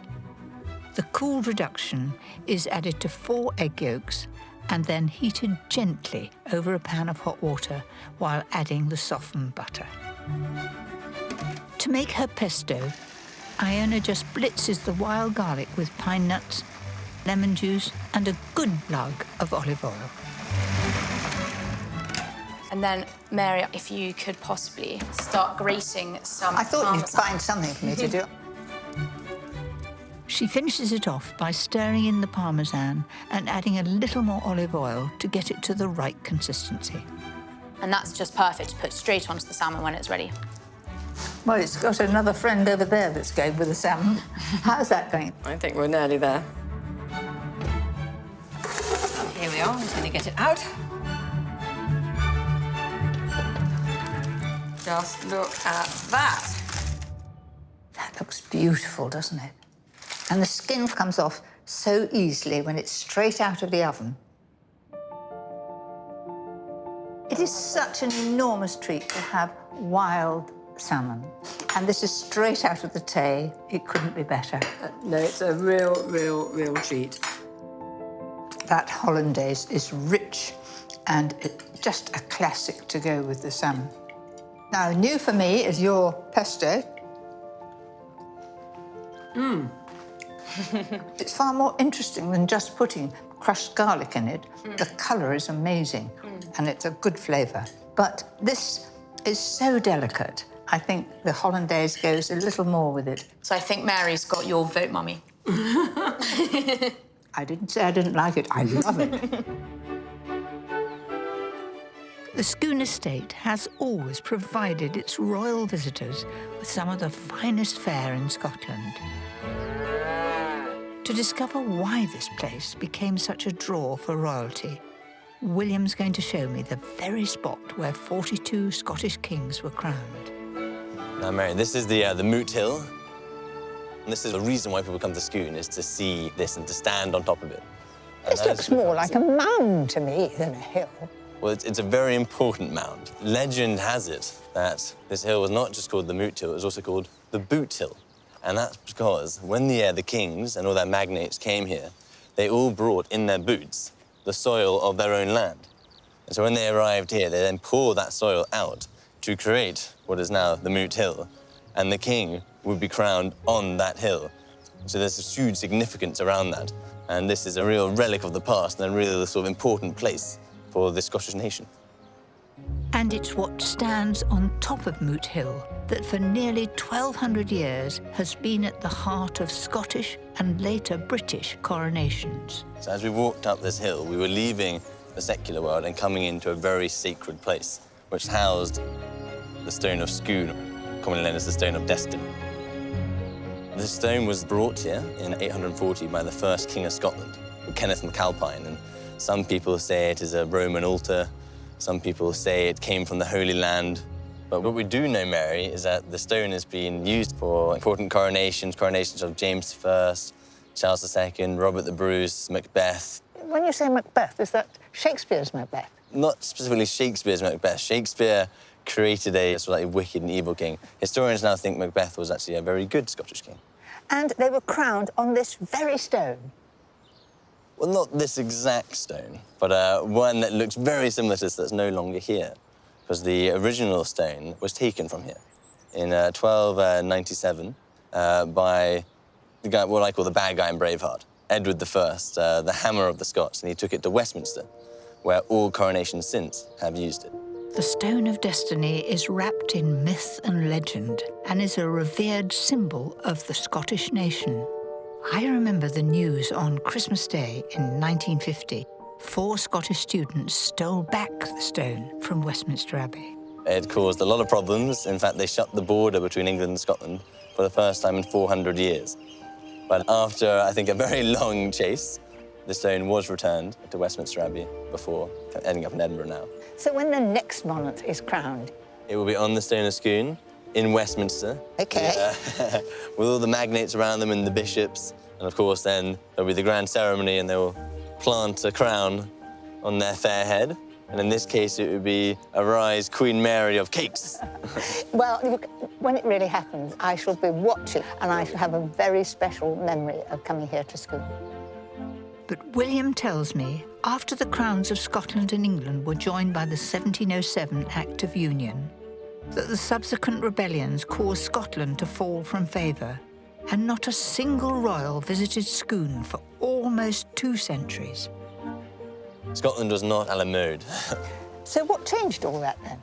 Well, that was actually partly to do with a very important visit here by Queen Victoria on her Jubilee tour in 1842. That must have been absolutely amazing. And did she come through that arch down there? She didn't come through that archway because actually we built an entirely separate and new driveway there. And it wasn't the only thing they did either. They brought butlers out of retirement, they had furniture specially made. So this was a gargantuan effort. And the expense? A huge amount. And how long did all that take? It took 2 years.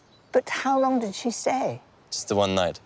And that's all? That's all. All one that night. effort, all that expense, just for one night? Incredible, but she was queen of the greatest empire there's ever been. She was the #1 monarch.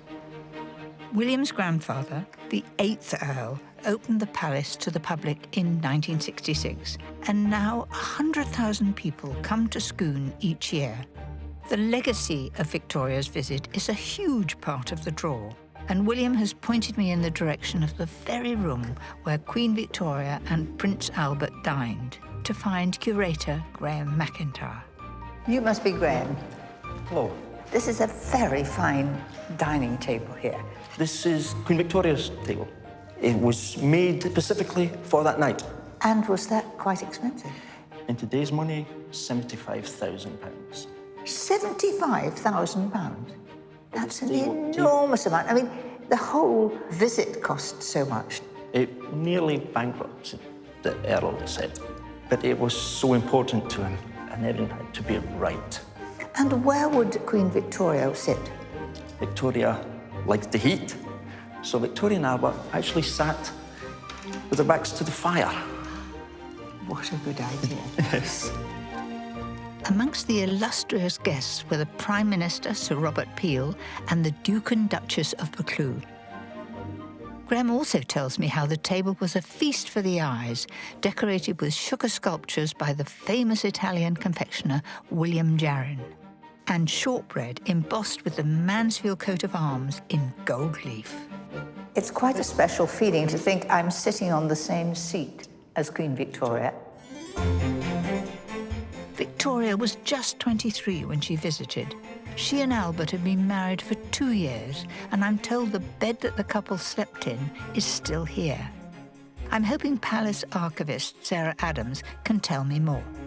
Hello. Hello, you must be Sarah. I am. It's lovely to meet you. And this is Queen Victoria's bed? It is, yeah. Am I going to be allowed to sit on the bed? We've been told we can. Gracious. It isn't every day that we get to sit on Queen Victoria's bed. All I can say, it's pretty hard, isn't it? No, it's not the most comfortable. To reveal the true cost of Queen Victoria's stay, Sarah has a ledger of the household accounts. This section here is looking at the cost of the groceries, and it's done in 3-month periods. So you can see that in the period before the visit, the total amount that was spent was £51, 15 shillings and 9 pence. And this would roughly be just over £5,000. But for the period that she was here, our total has gone up to £289, 17 shillings and 8.5 pence. And this was roughly £30,000. They must have had the finest of ingredients. They were killing the fatted calf. Yes, and the 2 years leading up to the visit, there was a lot of work done. We've got invoices for upholstery, paper hanging, painting, masonry work, ironmongery. And when these were all added together, the final cost was £3,800, a modern equivalent of over £377,000. It's amazing, really, isn't it? Yes. This was enormously expensive. How did the 4th Earl feel? It must have worried him. Well, we do know how he felt about the visit because he wrote to his mother about it just about a month beforehand. As you may easily imagine, a royal visit this year will be very inconvenient. Yet it would be perfectly inhospitable for me to decline. It didn't sound as though he was that keen. Do you think she appreciated coming here to Scone? That's an interesting question. We're told that Victoria went to bed at 11 o'clock, which is an hour later than she would usually go. So hopefully she was having a nice time. But what we do know for certain is that Victoria and Albert fell in love with Scotland on their visit. And it was also not long after this that Victoria bought the Balmoral estate. So they were setting the trend to visit Scotland. It's a good job he spent all that money, wasn't it?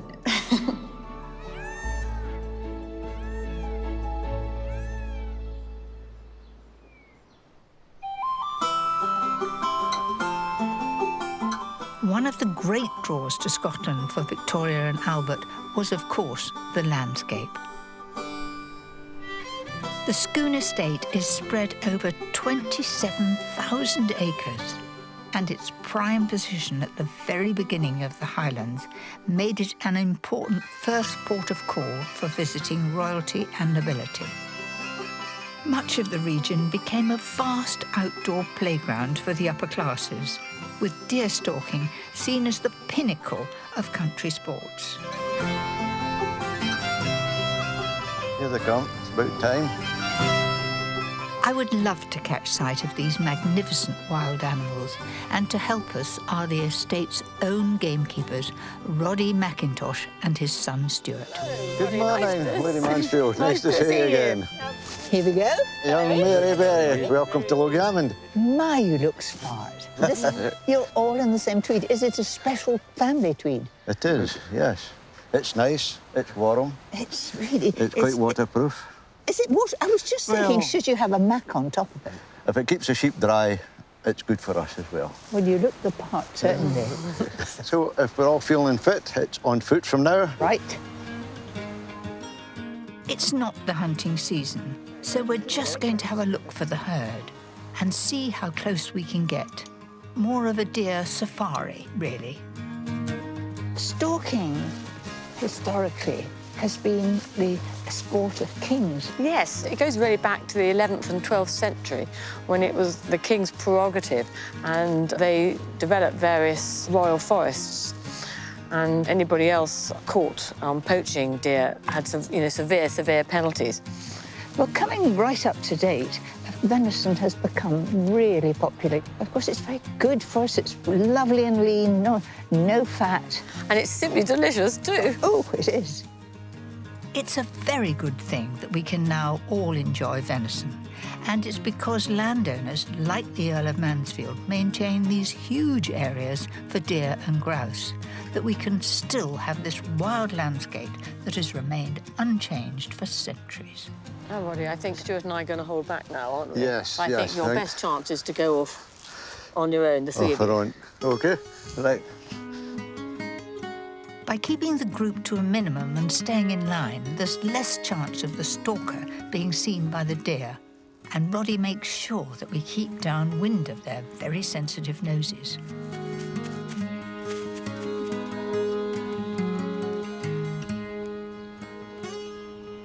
I saw the head of the deer walking there, Mary.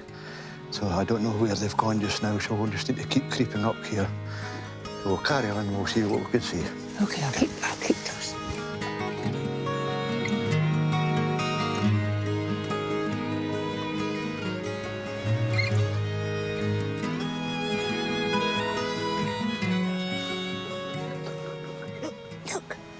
Look at that. Wow, look at this little white tail.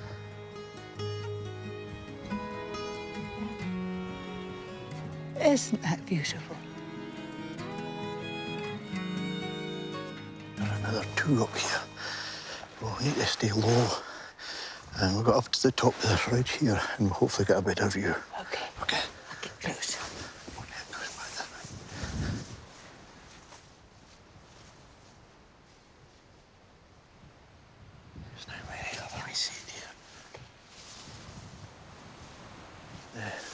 The deer have lain down in front of us. Are they? Yeah, they're lying down like us. So we can't see them, so we'll need to wait here for a little while to see if they'll stand up. And will you see their heads just come up first? Yeah, you'll see the ears. And they'll always find you before you see them, most of the time. And you were gamekeeper for William's grandfather? Yes, yeah, that's right. And how many years were you with him? That was 40 years with him, yeah. Did you ever travel to other estates with Lord Mansfield? travelled all over Berkshire, Lincolnshire, Northumberland. And most of the times you were told where you were going. There was only once when we were going away, and I said, "Where are we going, my lord?" And he wouldn't tell me. And so we started heading east then. We started going a bit north, and I was starting to twig a wee bit. So I said to him, I said, "This wouldn't involve some corgis by any chance, my lord?" And he said, "Well, don't stand on them." So we knew we were going there. Now, tell me about it. Who was there? The Duke of Edinburgh and the Queen. And how did you get on? Did they talk to you? Oh, yes. They're the same as Lord Mansfield. It's totally a relaxation for them. You're in the hills like this, peace and quiet, no one worrying you. What an honour. It was an honour, yeah. Since the extinction of the wolf, deer have no natural predators here. And Scottish natural heritage recognise that in order to sustain a healthy deer population, culling is necessary. But William explains that it has to be done right. You pick out the old or the ones that are weak or that are like ill, and that's an effort to conserve the greater whole, the greater body of animals, to keep them all stronger. Well, that's quite right.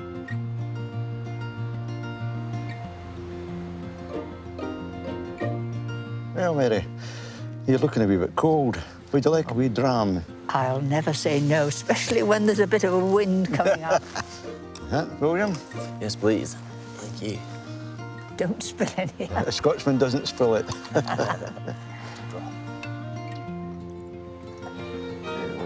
This will warm up the cockles of our hearts. Yes. Oh. Well, Here's your very good health, then, Mary. Cheers. If I blew and you lit a match, it would go up.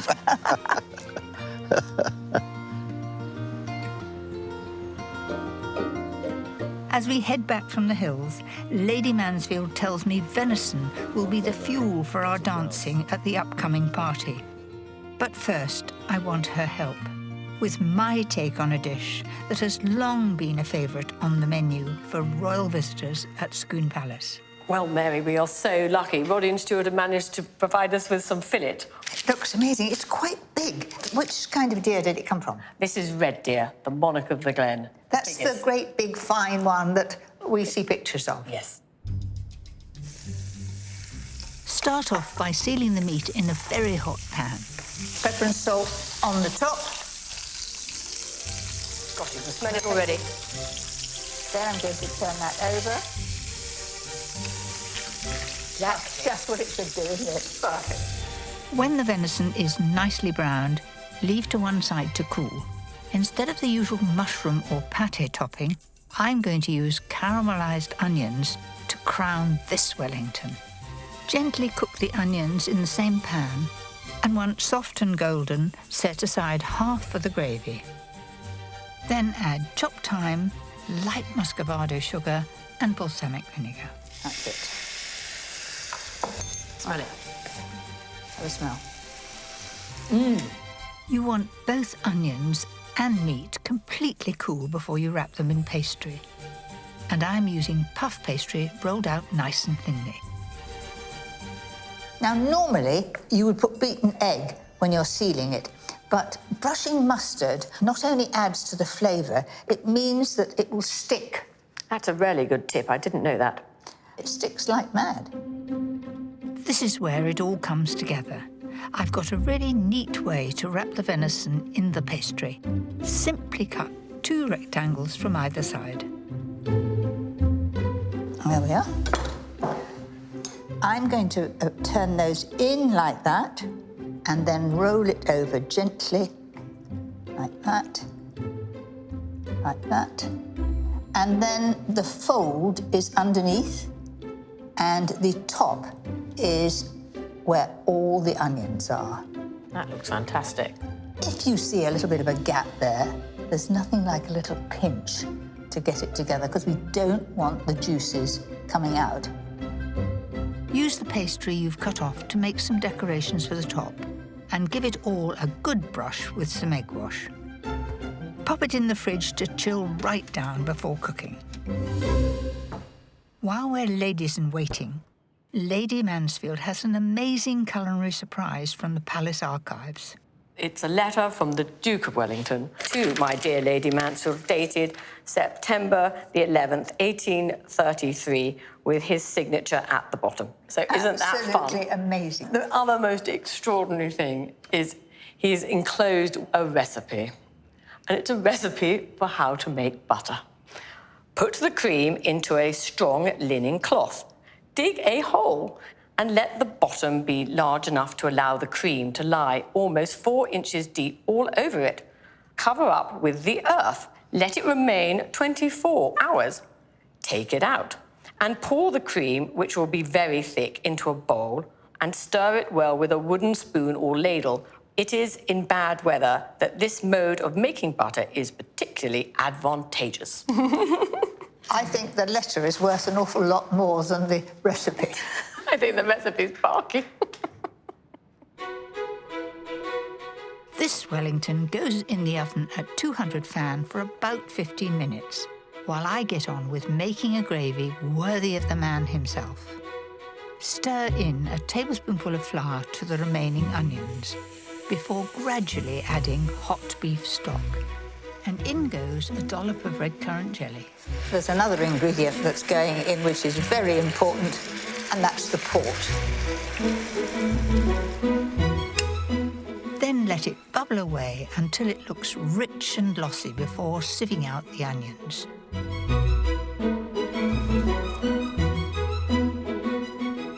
Well, Mary, here it is, and the smell was so good that I met 2 people outside who were very keen to be allowed to try some. Lovely to see you again, Roddy. Well, nobody knows more than you about venison and deer. Roddy is joined by head gardener Brian Cunningham, and I hope they're in for a treat.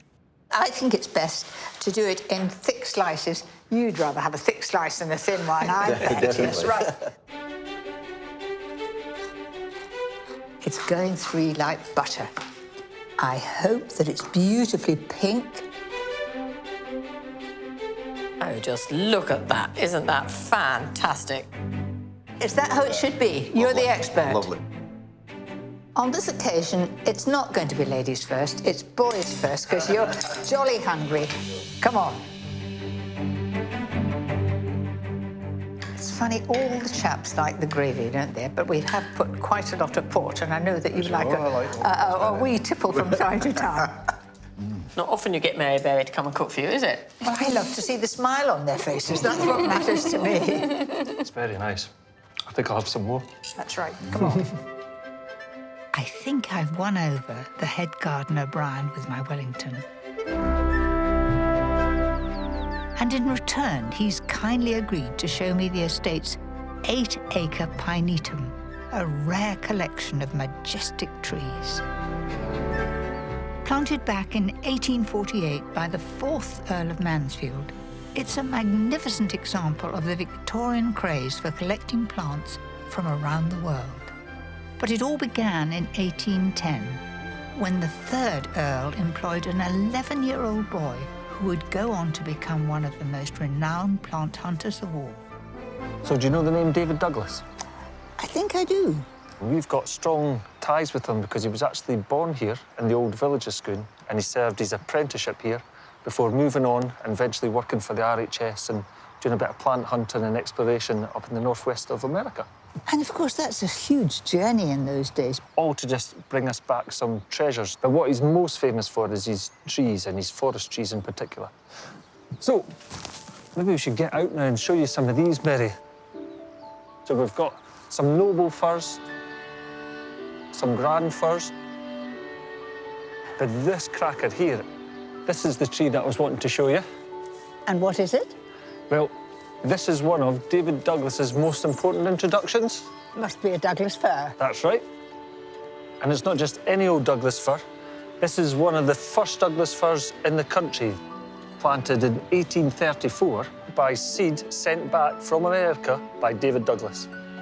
If you imagine Scotland from the 1600s onwards, our trees were being decimated for the wars, shipbuilding, the Industrial Revolution. And David Douglas noticed that these trees were grown straight, they were going to be perfect for timber. Brian explains that along with the Sitka spruce, the Douglas fir became the backbone of Scottish timber production, helping the country's woodland coverage recover from 4% in 1900 to almost 20% now. So we have to thank David Douglas. We certainly do. But he never saw the result. If he looked at Scotland now and the whole landscape is lots of forests of pines, he'd be very proud. He would be, I'm quite right. But thanks are also due to the likes of the 3rd Earl, who supported David Douglas, enabling him to transform Scottish forestry into the billion-pound industry it is today. Hello, it's Lady Manson. Have you still got Mary with you? I sure do. Please, could you bring her to the walled garden? Thank you. We're on our way. Today, Brian and the family are carrying on the spirit of the 3rd and 4th Earls, with plans to reinstate the orchard in the 4-acre Victorian walled garden. We've got here, it's been quite a trek. That's marvellous. And you know, I said that when we had important people to come and visit us, we really liked it if we could manage to get them to plant a tree for us. Oh, right. Well, there's a lovely great hole there, looks perfect. So it would be just fantastic if we could ask you to plant a tree. Come on, let's get If going. I give you the planting spade? Gosh, that's beautifully shiny. And Mary, we've chosen a William pear. Oh, it's got a good root. Ooh, getting into it now.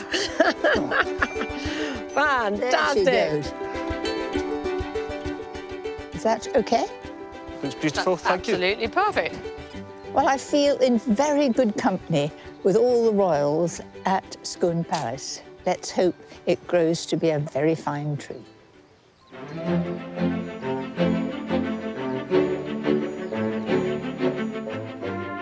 As my visit draws to an end, the palace is gearing up for what will be a real treat. A grand dinner for 40 of Lord and Lady Mansfield's great friends, followed by traditional Scottish reeling. Now, I've got to get my bearings here. This must be where the dancing is. But last time I saw it, there was a table the whole length of the room. I hope all those statues stay like that with the bouncing up and down of the reels, because it certainly will make the floor bounce. I can see that you're busy, Jean. Is this an exciting time for you? Yes, it's lovely, lovely, really exciting, really exciting. This is for the pre-dinner drinks tonight. We're having champagne. Nothing but the best. Talking of nothing but the best, were you here when the Queen came? Yes. What drink did she have? Dubonnet.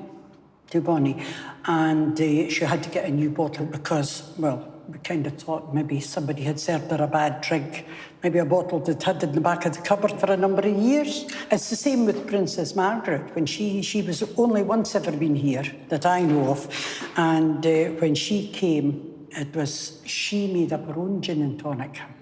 Did she? And did she like it? Yes. We've heard she enjoyed it a bit. Yes. I've been tasked with coming up with a suitably Scottish pud for the party. So I've recruited William and a bottle of scotch, and I'm inspired to make an old favourite full of fine Scots ingredients. Cranachan couldn't be more Scottish. In fact, my mama would be very proud of me. Will you help me? I'll try to help. The first thing to do is to caramelise the oats to make them nice and crunchy. So equal amounts of light muscovado sugar and jumbo Scottish oats go into the pan with a knob of butter. Just get turning with that. OK, so let's just flip it around. Flip it around, preferably not all over the place. And I've got these raspberries. Now, am I right in thinking that this area is particularly famous for raspberries? Yes. Yes. This would be the raspberry bowl of Britain. Because we have very long summer days. Bit of rain, it is Scotland, but long summer days, that's the key. Now for the cream. As this Cranachan is for a special occasion, I'm going to make it extra luxurious by whisking double cream into rich mascarpone. When the oats are beautifully brown, put to one side to cool. Now we need the whiskey. Shall we judge it? What do you think? Like that? I think that looks perfect. Oh, well, we'll see how we go. Fold the cooled oats into the whiskey and cream, along with those lovely Scottish raspberries. It's a bit like Eton mess. It is, yeah. But it's Scottish. Scottish mess. Scottish mess. It is really sheer luxury. Come on. All right.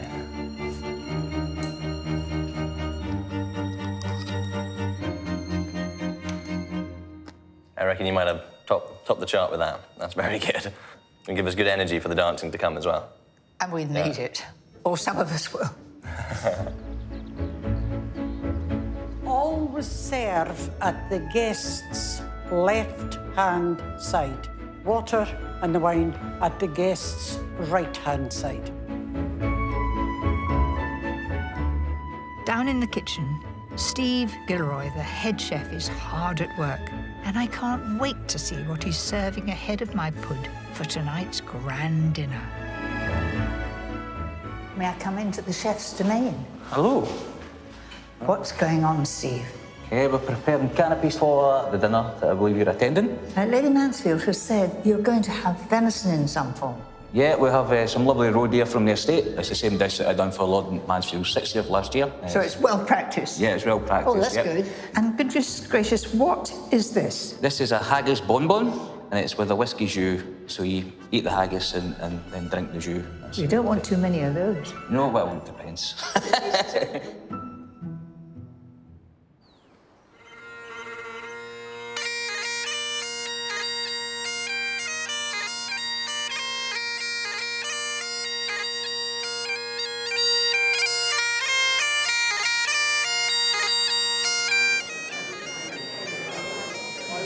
A huge array of the Murray's family friends have gathered for the night. And I'm told that there are many fine Scottish dancers amongst them. And I've got my mother's Wilson tartan sash to help me fit in. Mary, can I introduce you to Jane McNabb? Hello, how do you do? This is Barn Ivory, it's Barn Ivory, and this is Jane's husband, Jamie McNabb. Hello. I have to look. Is that badger? Or what? No, what is it? Horsehair. Horsehair. All right. You can see how ignorant I am.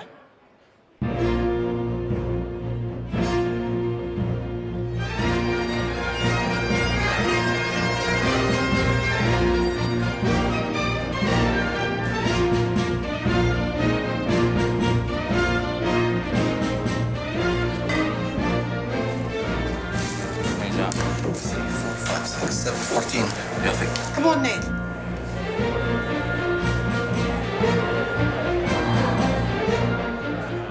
Dinner is served, and Jean is in her element, keeping everything flowing smoothly.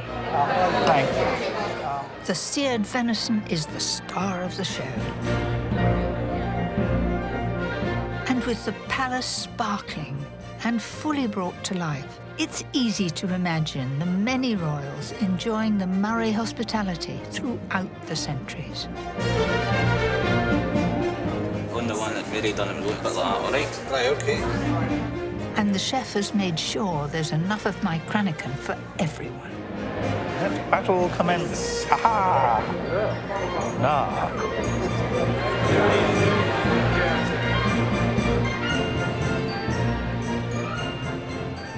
One day you will be the Earl of Mansfield. Have you thought how you feel about that? Quite the responsibility. That's 16 plus generations. One thing that I've always been keen to ensure is that I don't want to be known as William who just went home. Because that's what I could very easily do, but I wouldn't be able to cope with that. I want to go out into the world and earn my own stripes.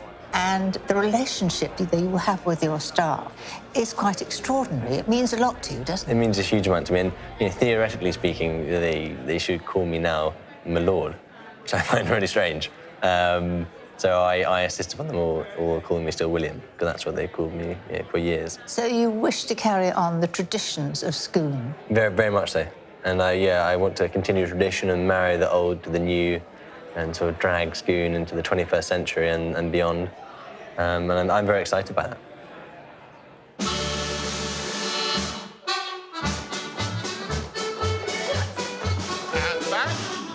It's all coming back to me, sort of. But what fun to be reeling again. Can we turn? And now to Will. It's been so wonderful to be here amongst all this incredible history at Scone and get a taste of the royal pleasures that so delighted all the kings and queens who came here over the past 12 centuries. I'll never forget being given this one-off peek into the private side of this Scottish national treasure.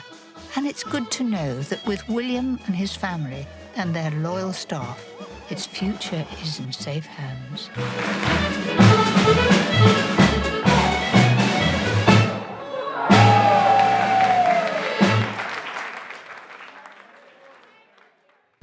Next time, I visit Powderham Castle on the Devon coast to meet the youngest generation of one of Britain's oldest families. The cream before the jam. Who are taking on the challenge of a great estate. There's an awful lot for you to do here, Charlie. And doing things a bit differently. The best thing about the staircase, obviously, is going down on a tray or on your bottom.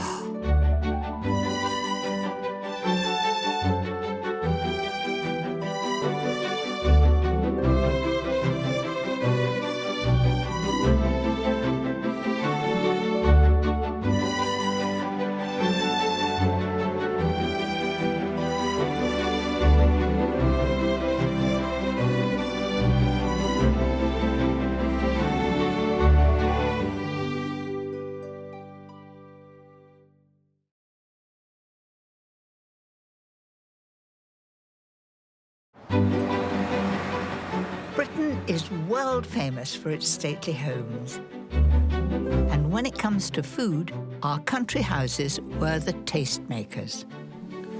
Curry and cockles, it's an absolute first for me. In this series, we'll sample delicious dishes. They look wonderful, Mary. And enjoy the lavish hospitality that these homes were celebrated for. Absolutely stunning. I'll show you how to cook tasty modern recipes inspired by the history of our great houses. This is actually Napoleon's chair from Waterloo. Mind you, I could do with a cushion. Join me as I meet the families who own these exceptional homes. The best thing about the staircase, obviously, is going down on a tray or on your bottom. And find out what it's really like to live. That looks quite saucy. Work. Oh, it's very like cutting a hedge. I think you're better at baking. And party in the nation's most beautiful stately homes. I'm not going to drop it. This week, I'm visiting Highclere Castle, the home of the Victorian house party. I feel just like Lady Mary. Where I'll be joining a very special dinner. This is your invitation to dine at some of Britain's grandest tables in some of the most beautiful houses in the land.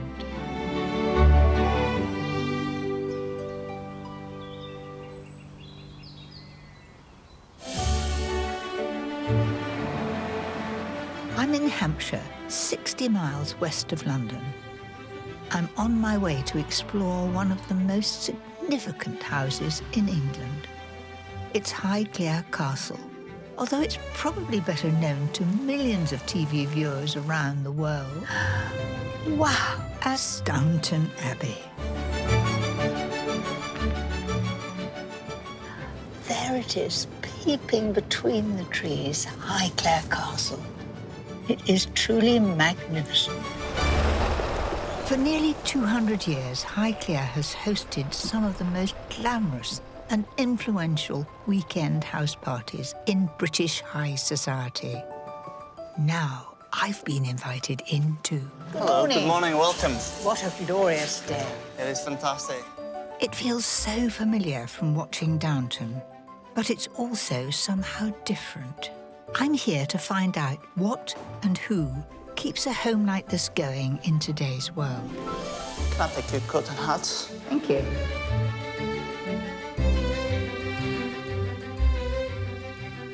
I'm meeting Fiona, 8th Countess of Carnarvon, who lives here with her family and 7 dogs. Quite a welcome. How lovely to meet you. What a treat.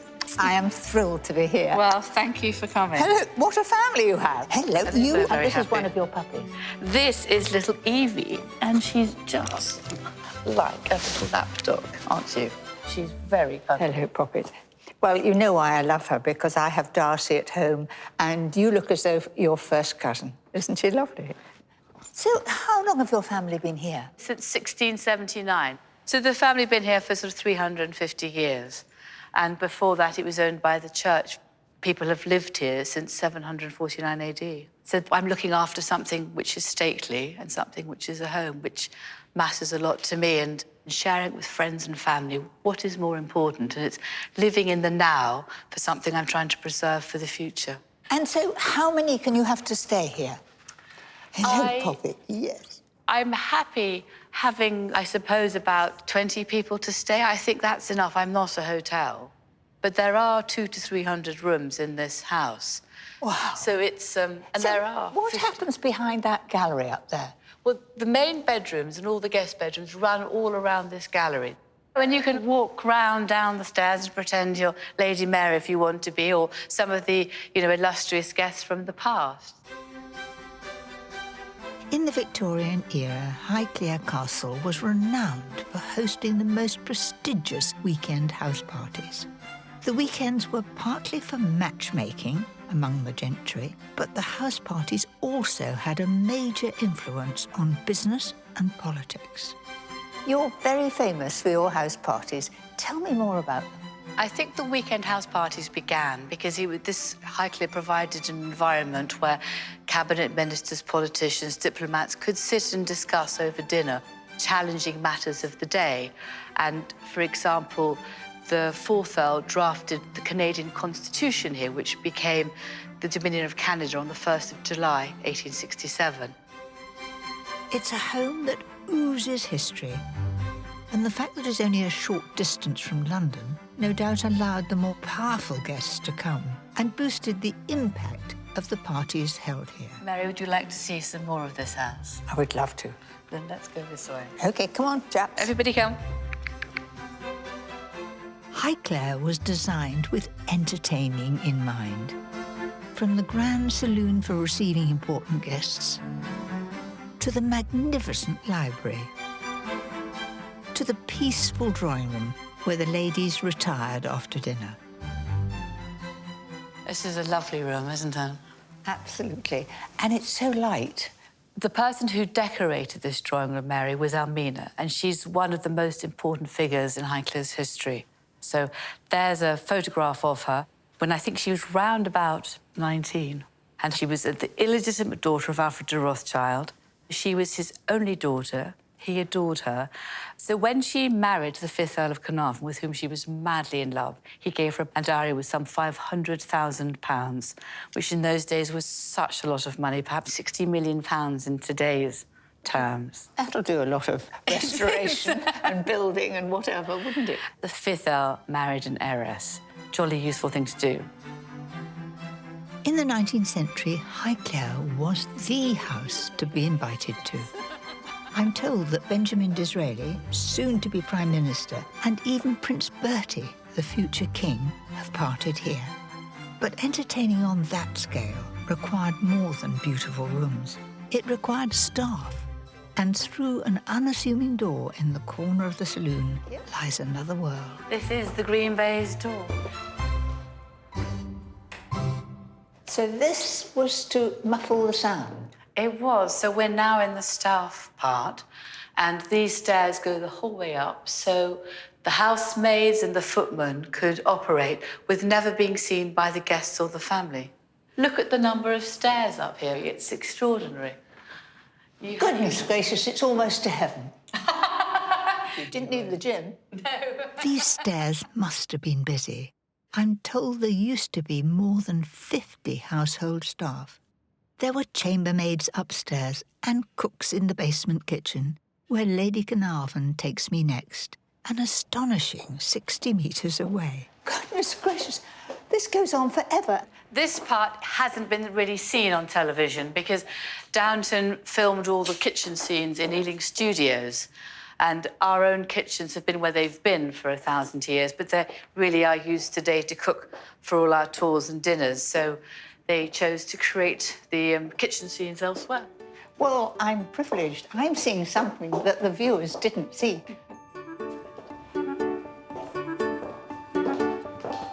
the last part of the journey into the kitchen. We're nearly there. It's a fair-sized kitchen. It's a great kitchen. It strikes me that it's an awful long way to the dining room. I should think how you keep the food hot, I don't know. I gather Mrs. Mackey, one of the cooks in the 30s, used to chase the footman down the corridor saying, run, run. Oh, gosh. It is very tall, so the kitchen wouldn't get too hot. And the windows are all quite high, so you've got maximum wall space. In most old stately homes, the kitchen would be north-facing because then there was less light and the food was less likely to spoil. It would stay cooler. And you've then got an awful lot of space to cook in. It's a very practical, well-designed kitchen. And the plates there. Now, is this the crest of the family? Yes, we've just had them made again. This is a brand new set. And I've copied Almina, the 5th Countess's design, more or less. So it's quite fun, isn't it? I've done enough for a small group of friends. I've done enough for 80 people to sit down. 80 people. But they're beautiful. So how important was the food for the reputation of the house? To me, the food we deliver, the dinners, the suppers, they matter enormously, and I want people to enjoy it and to be impressed by Paul, our chef's cooking. He's excellent. And so still today, you use this kitchen that's so far away? There's not a day that I don't come into this kitchen. But now you're here, Mary, I really hope that you might cook with us as well, and I really look forward to that. I'm itching to get going. Will you give me a hand? I would love to, Mary. Thank you. Since afternoon tea was an important part of the weekend house party, I think we should make an indulgent tea time treat. My raspberry tartlets with crème pâtissière. The crème pâtissière couldn't be easier to make. Start by warming 150 ml of milk with some vanilla extract. Heat the milk until it's scalding hot, so you can just put your finger in and lift it out again. Meanwhile, I'm going to put an egg in here. Do you have hens here? I do have hens. Nothing better than fresh eggs. Different colours, white eggs, blue eggs, brown eggs, and different sizes. And I used to have a hen which laid green eggs. Did you? Very unusual hen. Very unusual, very good for boiled eggs for breakfast. Add 25 grams of caster sugar and 25 grams of plain flour and whisk it all to a stiff paste. Just until it's smooth.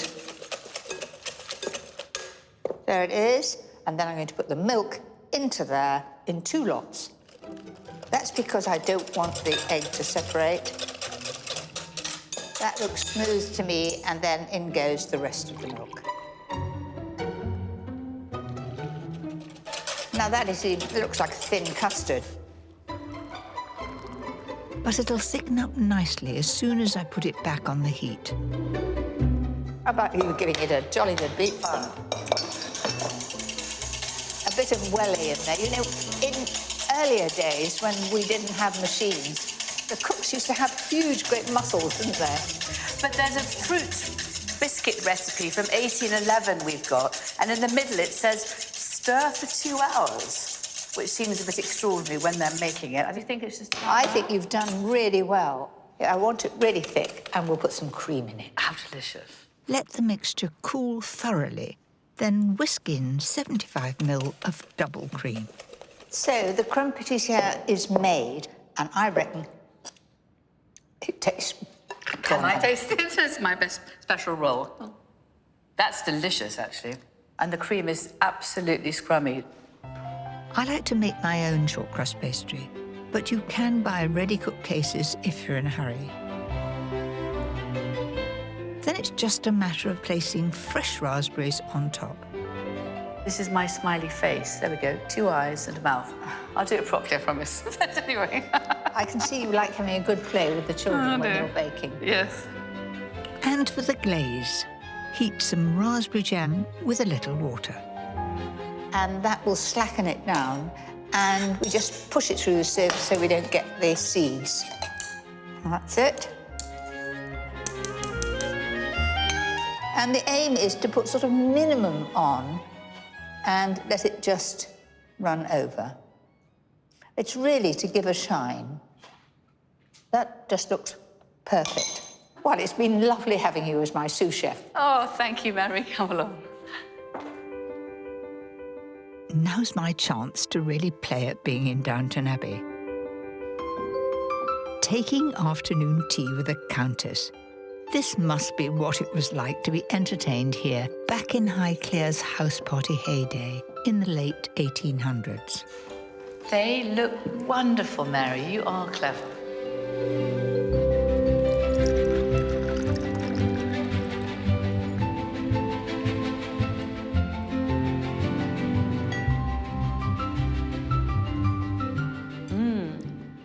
That's delicious. I can see people being very distracted with all the beauty of this room. Well, it's quite a French room, isn't it, with all the gold, so it's rather beautiful. And the views. Who else has got a backdrop of the wonderful folly at the back? It is beautiful, isn't it? You know, I think people might imagine, being a countess, that every day you sit down and have tea and you have Lewis serving you, even if nobody's about. Is that so? Certainly not.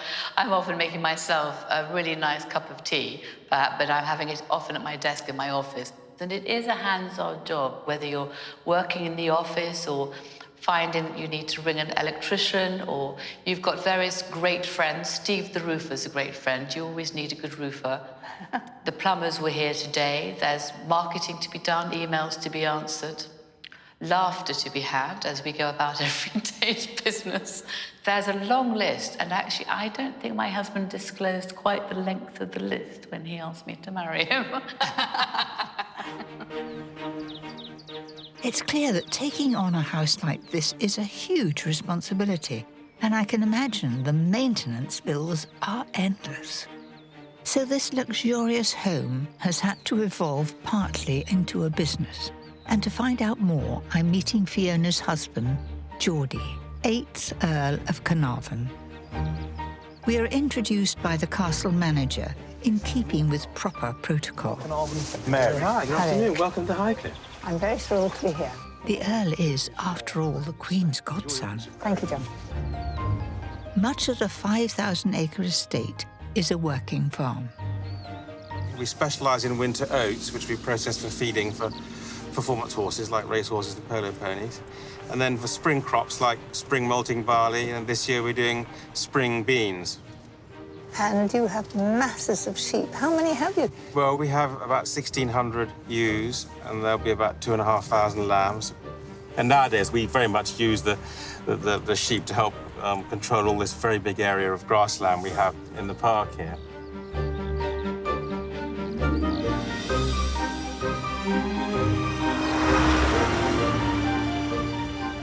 This beautiful parkland, as well as being part of the house, is regularly open to the public. Highclere also has a long-standing reputation for hosting top-quality game shooting weekends. Highclere's been involved with game shooting all the way back from the end of the Victorian and Edwardian period, when it was one of the sort of heights of recreational entertainment for country house parties and that kind of thing. So is shooting the main part of the business here, or is it just a small part? Well, I wouldn't say it's a vast part of the business, but I would say it was a relevant part of the business, especially with the seasons, and also because the game doesn't get used in restaurants, and we serve game ourselves here in the castle in the autumn. It's terribly good for us. It is. It's very low fat, natural, low cholesterol, and very tasty. And as you know, you can cook it in many different ways. Pheasant shooting is out of season between March and October. But the gamekeepers stay busy clearing woodland, rearing birds and training their dogs. Lord Carnarvon introduces me to gamekeepers Eddie Hughes, Tom Hibbard and Val Maskell. Hello, Valerie. I have never seen a bevy of spaniels behaving so beautifully. Yes, they are perfectly disciplined and well behaved. They're all so quiet and happy, aren't they? And no bother. Like my Darcy, these dogs are all spaniels, a breed which originally came from Spain, hence the name Spaniel. They've been used as hunting dogs since at least the 15th century, with Springer Spaniels trained to flush or spring birds from their ground nests. The smaller Cocker Spaniels tended to be used for hunting woodcock. Val Maskell has been training and breeding gun dogs all her life. So, Val, how long have you been here at Highclere? Well, I've been here nearly 20 years on the estate with Eddie. Gosh, that's a good innings. And so when do you start training the dogs? Do they have to be a certain age? Well, I start to train them as soon as possible. I always live indoors because somebody tried to steal them one night when they're out in the kennels. You know, you don't want to take the risk of losing them. And I bet they'd rather be in your kitchen than anywhere else. They certainly would, yes. Yes, lots more cuddles. So are you going to put them through their paces? Yes, we let them hunt around, and then we'll fire a shot. They all have to sit down, and then we'll throw a dummy for them. And then one dog is selected to fetch that dummy and bring it back to me and put it in my hand. OK.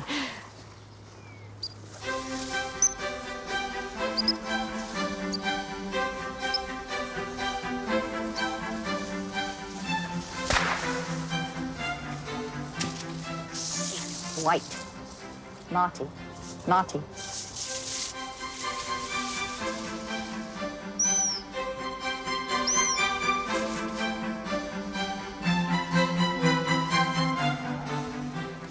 Oh, you clever boy. Good boy. Sit there. White. A wonderful job, Marty. Well done, Marty. Good boy.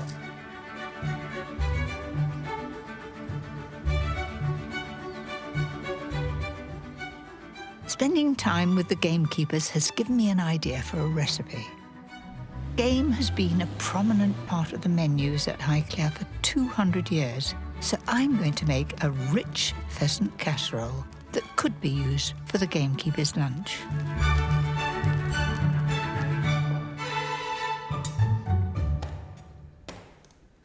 First of all, I'm using a big pan, and I'm going to make sure that it's hot before I fry all the meat. So I'm just turning that up, and I've got a brace of pheasants here. I've got prime birds. Put a little bit of oil in the bottom, just enough to cover the base. Expect to sizzle, because I've got this pan hot.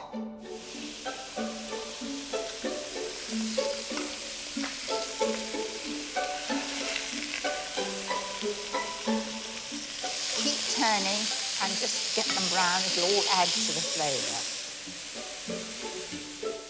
Once the meat is browned, put it to one side. Then in the same pan, fry the bacon. I'm using smoked for extra flavour, along with roughly chopped onion and celery. In goes the celery. So again, keep that stirring all the time.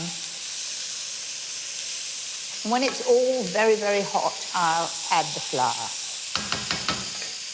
Sprinkle that in. And it's important to make sure every bit is covered in the flour. Don't worry about that deep golden brown at the bottom. That will all come up when I add the stock. I'm using pheasant stock, but you can use chicken if you prefer. And you could use cider, although I find cloudy apple juice gives it a warmer, fuller flavour. Right, we need a little bit of Worcester sauce. That just sharpens it up. Little red currant jelly. Any fruit jelly will do, just whichever one you've got in the cupboard. Doesn't really matter. Add seasoning and fresh bay leaves. There they are. Then I'm going to tip all the meat in there. Now, that is quite a good colour, but it's a little bit grey, so I'm going to do a little bit of gravy browning. Just a dash. Go easy on it because it's quite dark, and it's just caramel colouring. And that really does look rich and good. Then it needs simmering on a low heat for around 1.5 to 2 hours, or until really tender. Mushrooms go in for the last half hour, so they stay firm. Then it's ready for the gamekeepers. I'm serving it simply with green veg and mash to let the pheasant flavour shine. I hope you're starving, because I've been toiling away all morning and I want you to eat it all. Right, can you take the little? It's really hot. There we are, Val. Yeah, I know you went without breakfast this morning, so you must be starving.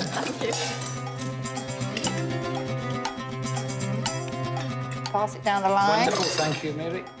I'm told at the end of the 19th century there could have been up to 100 gamekeepers, helpers and staff on a single shoot weekend.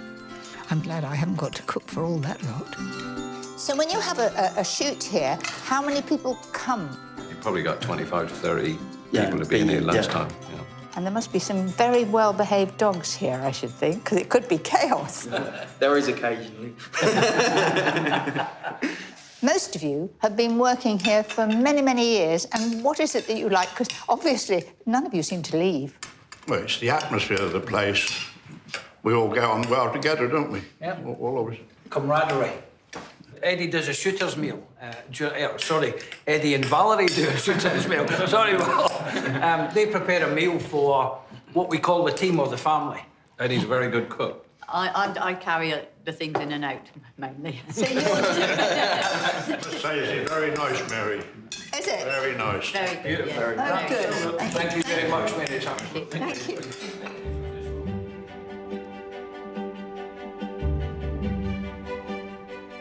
The top-class shoots were a key feature of the weekend house parties that made Highclere such an influential and sought-after place to visit. And it was the 5th Countess, the young Lady Almina, who, just months into her new life here, had to host perhaps the most influential guest of all. Her father wanted to make sure that she was fully accepted into high society, and he arranged for the Prince of Wales, His Royal Highness the Prince of Wales, who was going to become later Edward VII, to come and stay at Highclere. So it was an extraordinary, extravagant 3-day party and shoot. That's what she was in charge of at just 19.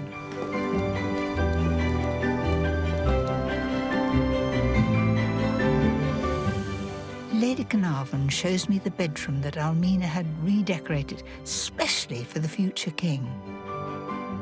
All in red, very royal. So these are the original silk wall hangings from 1895.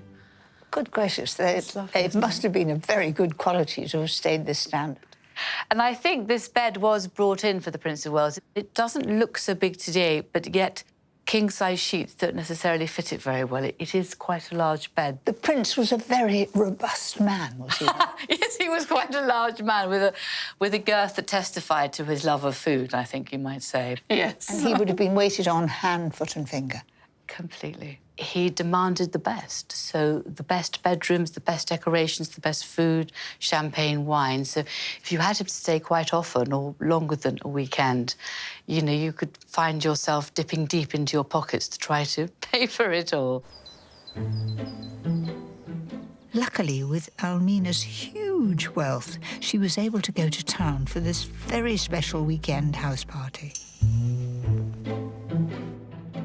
Delving deep into the family's private archives reveals what it takes to entertain a demanding 44-year-old prince. Mary was so lucky to have this account book of special entertainments with HRH, the Prince of Wales, December 1895. It just shows you the quantity of foods, of provisions, the amount of decorating, refurbishment that was done, the carpets, the hire of marquees. It's just endless. I mean, I think in today's terms, Almina spent about £500,000 on entertaining the Prince of Wales for 3 days. All for just one weekend. Which was just 2 evenings, if you think about it. And then he was on the train again. Have you any idea what was actually served on the main evening dinner? So from my research from this particular weekend, I've constructed what I think is a very likely selection of dishes. The Prince of Wales was very keen on oysters. It was a very good, safe starting point. There were always 2 soups, a thin soup and a thicker soup, so consommé, clare and kokaliki. The soups were followed by 6 further courses, served one after the other, as was the new fashion. There could have been more than 20 different dishes. Finally ending with a buffet. A buffet? I bet there were some good leftovers. Yes, I think the staff must have ate well. And of course, the Prince of Wales then had a small buffet up in his bedroom in case he became hungry during the evening. With food as her secret weapon, the visit was a triumph for Lady Almina, securing her a place in English society and cementing Highclere's reputation for distinguished parties. And today is little different. Current royalty have also been entertained here. Lady Carnarvon is inviting a few friends to a house party. I've been asked to join them, and also to suggest a recipe to serve at the main dinner. All this talk of royalty makes me think of the perfect dish. My succulent cannon of lamb, served on a crispy celeriac potato cake with a luxurious fresh mint gravy. Now, cannon of lamb is the saddle of lamb. It's the eye of the meat, and it's very expensive, but it is something that is so special, so tender, and quite easy to serve. It's for a great celebration. Having seasoned the meat with salt and pepper and lightly brushed it with oil, I'm browning it in a really hot pan. I want to do this as quickly as possible. You can see by the smoke, it's really, really, really hot. Now, already I need to be turning it. The reason for me sealing the meat before I roast it, it gives a wonderful colour. So you have to stand here and let it smoke, straighten your hair, doesn't matter. I'll get some rosemary here. There's an abundance of herbs to choose from here, which is wonderful. So put that underneath each piece, so that will permeate through the meat. Now that will be brown. There. That is beautifully sealed, just what I wanted. Done really, really fast. I'm going to sit those on the top. It's got to have 8 minutes roasting. So in it goes to a hot oven at 200 degrees fan.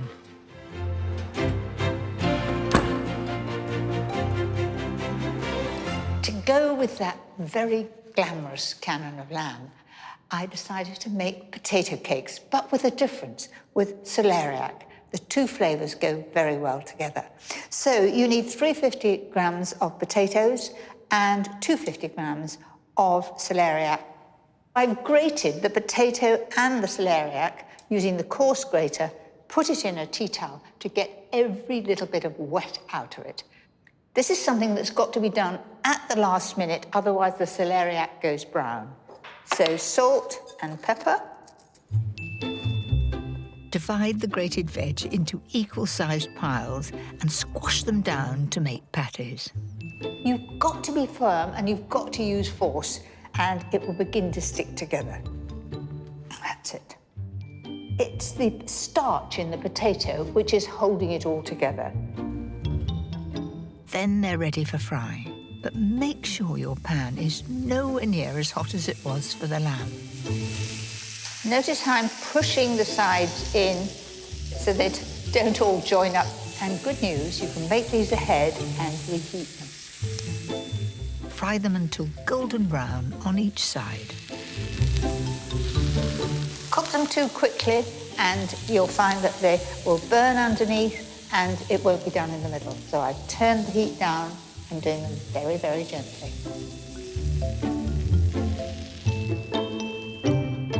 Serve with a traditional gravy enriched with port and freshly chopped mint from the garden. That looks pretty good to me, so that needs to go into the gravy like that. I'm going to taste it and see that it really is sheer perfection to serve with that lamb.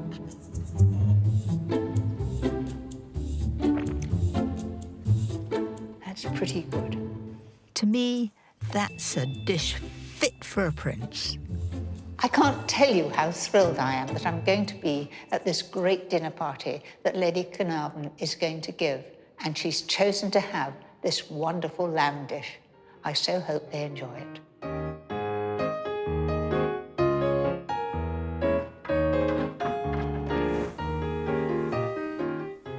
Whether the guests are visiting royalty, weekend house guests, or paying public, the rooms here have to be kept in first-rate condition. There's a never-ending list of jobs that keeps the 14 household staff rather busy. It'll look much more spectacular here. It was rather hidden around a corner before. It's got really good light here, hasn't it? Lovely. I think it's pretty good to keep out of the way here. It must be very, very heavy. It's the frames, and my goodness, David, that's very high. Good. And the top is a picture rail there, is it? And it'll hook over. There is. That's it down. That's it. The other down. OK.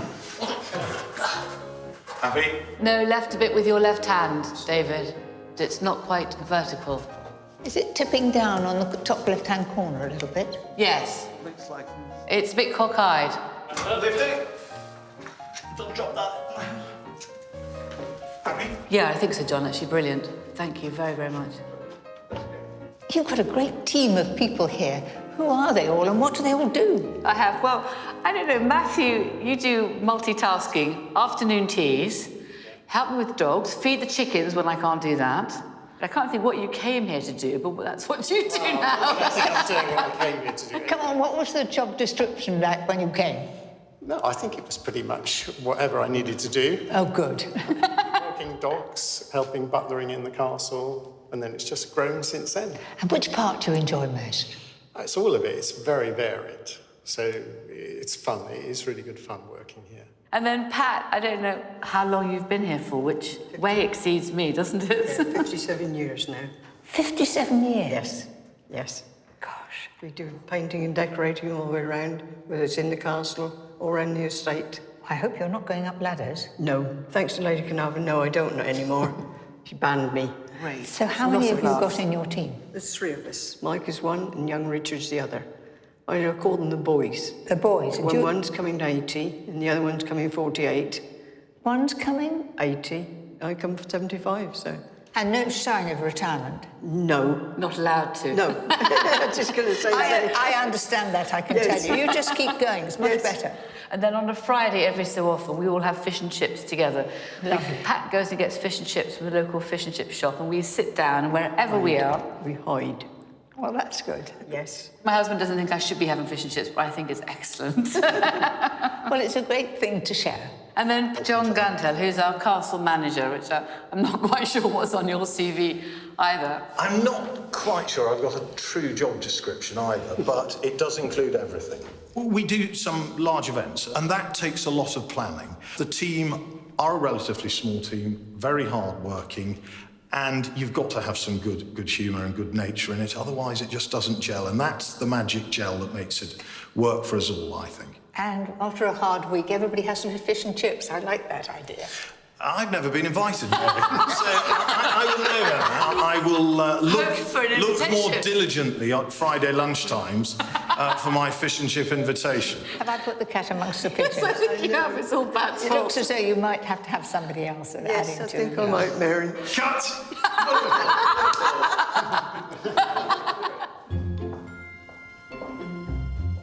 Now, there's one more member of the team I really must meet. Paul Brooke-Taylor cooks for the family as well as for public events. Right place, right time. Absolutely. Lovely to meet you. You too, Mary. Thank you. So how did you come to get here? I was in a very big hotel corporation chain, and I found that as soon as you become head chef, you stop cooking. I wanted to get my hands dirty. I wanted to cook. But no, 9 years ago, it's flown by, to be honest. So you got the job? I did, yeah. I took over a sleepy little castle. It was lovely. We did the odd posh wedding, and then they did a TV show here, and my life changed. What's the biggest number you have for tea? A wedding, we'll cap at 120. If it's family dining, we'll do 30. Afternoon teas, we do over 110 a day when we're open to the general public. I mean, you're 2 chefs now. Going back 100 years ago, how many would have been in here? I have this conversation with Lord Carnarvon a lot. I've got to be honest, his team back then was a lot bigger, but it was 1 chef per job. I think now it's a case that we have more equipment, we have better ovens. It's not such manual labour. And it was a totally different environment. This house has had to change to match today's society and make some money. Opening the house to the public is a relatively recent change, but the Carnarvon family have been in the public eye throughout their history. None more so, perhaps, than Lord Carnarvon's great-grandfather, George Herbert, the 5th Earl. He was an early pioneer in travel photography. And there's that rather wonderful drawing of him with his lucky hat on and his cigarette in his right hand. Oh, how lovely. What I like is the lucky hat. Well, it's looking pretty worn and dented. So that portrait does have a touch of Indiana Jones about it, but you can see the extraordinary character of the man. He was the late Victorian Edwardian eccentric adventurer. One great friend of his and a regular visitor here was the famed archaeologist Howard Carter.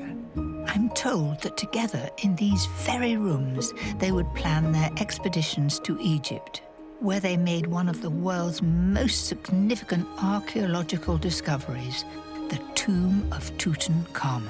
This is very much the area he worked in, but here we are now in the Valley of the Kings. I think in very early 1923, just only within 2 months of him actually discovering the tomb of Tutankhamun in November 1922 with Howard Carter. And there's the famous steps down to the tomb. And there's my great-grandfather, the 5th Earl, on the left, and Howard Carter on the right, looking very dapper. The two men's stoic persistence in the heat and dust and flies of the desert paid off in the greatest archaeological find. Chapter of the time. Huge smiles, and also look at their dress. I mean, they've got waistcoats on. Yes, I think there was a strong tradition of rather wintry British dress and rather a warm climate, even in Egypt. And can you imagine when they first break down the door of the antechamber of the tomb? And my great-grandfather says to Carter, well, can you sing then? Can you sing? What's happening? What's happening? They're all in a high state of excitement because actually they'd found all this rubbish had been piled up everywhere. And Carter had been in previous tombs. Well, there was nothing the other side of the door. But this time he says, yes, I see wonderful things, and there's everywhere the glint of gold.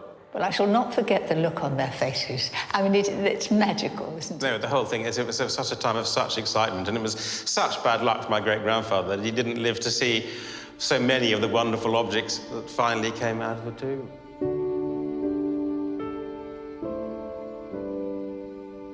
He went off to take a few days' rest down the river, which was when he was bitten by the fateful mosquito in March 1923. And what happened after that? Eventually, he returned to Cairo with blood poisoning, but sadly, in the end, succumbed to pneumonia. And he died in the hour of his triumph, and because he never actually saw the wonderful golden mask. Nonetheless, Lord Carnarvon was assured of a place in archaeological history. When you were a boy, was it very exciting growing up with all these stories? Well, the strange thing was I used to wonder a lot about all this, but my grandfather was very reticent about it. Really? And he was the one that hid quite a number of these incredible objects that we have here in dark cupboards between 2 rooms, and no one was ever allowed to see them, and he blocked up the entrance either side. I think he was very upset by the fact that his father had suddenly died when he really was quite young.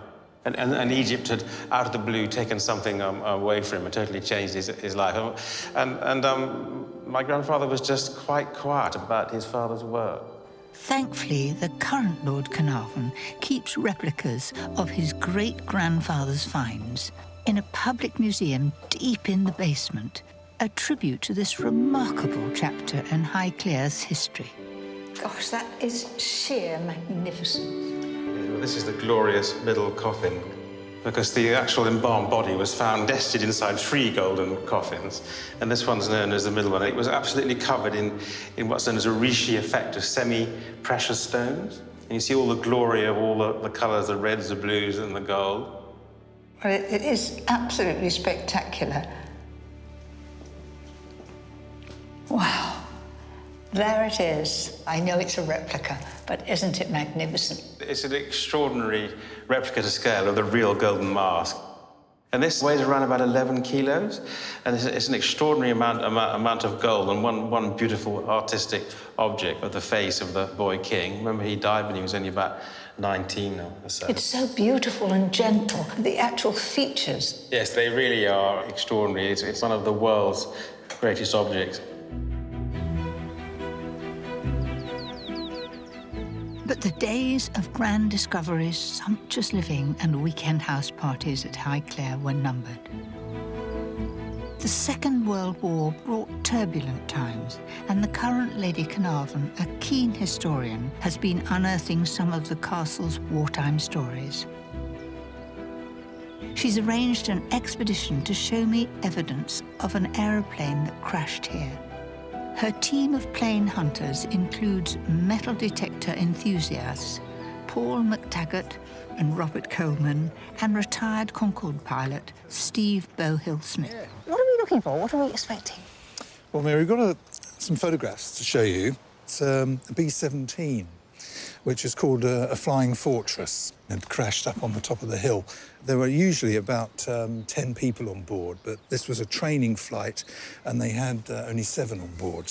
And to search for it, we had to get permission from the MOD. You have to have a licence. Really, on your own land? Yes, Oh, it's called the Protection of Military Remains Act. So we had to do it properly. We had to get the landowner's permission, and then we had to get the MOD's permission as well.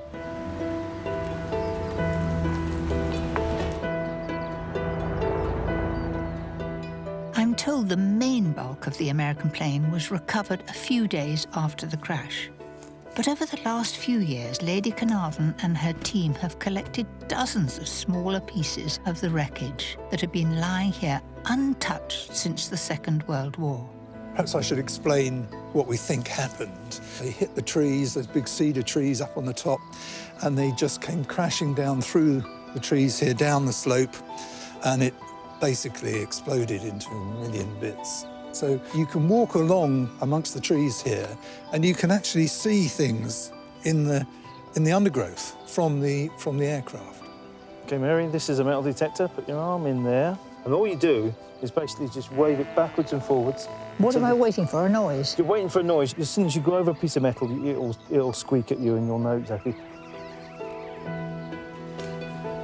That's it. Close to the ground. The lower to the ground, the better it is. What was that? That was the signal. Right in the middle of that, and yeah, see, look, it's all over the place. It's just underneath the surface. That wasn't digging for it or anything, but no, it was there just was no there. digging because there's so much of it just up in the woods. Yeah, what you find, so? Well, this was just on the bank up there. Looks like a hatch of some description. There's a hinge there, and there'll be another hinge somewhere else up there. It's airframe, definitely. It's amazing to think that this has been here 70-odd years. And it was only 3 days before the end of the war, so absolutely tragic, really. They'd done their 30-odd missions, so this is where it all came to an end. Rather sad. Rather sad. Terrible, yeah. But for me, it's something about understanding what happened to these young men who gave so much and doing some sort of memorial for them over in the castle gardens, looking up at this hill. It's the stories of husbands, of brothers, of sons who died fighting for all of us.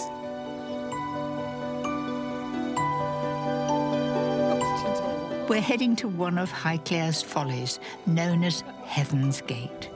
It was built over 250 years ago by the current Earl's great-great-great-great-great-great-great-uncle.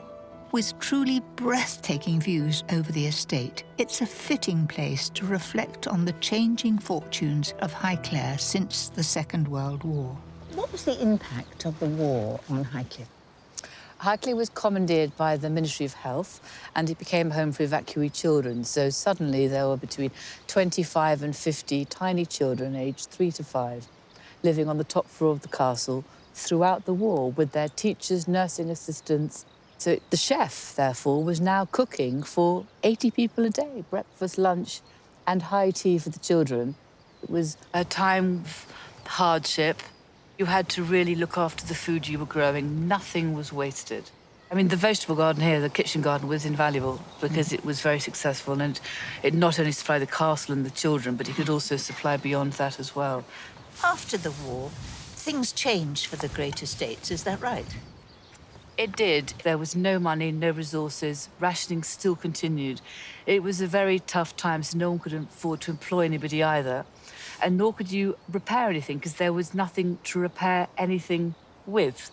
It's amazing this house survived, because I think during the 1950s, a lot of great houses of England were knocked down or destroyed. What a sadness that was.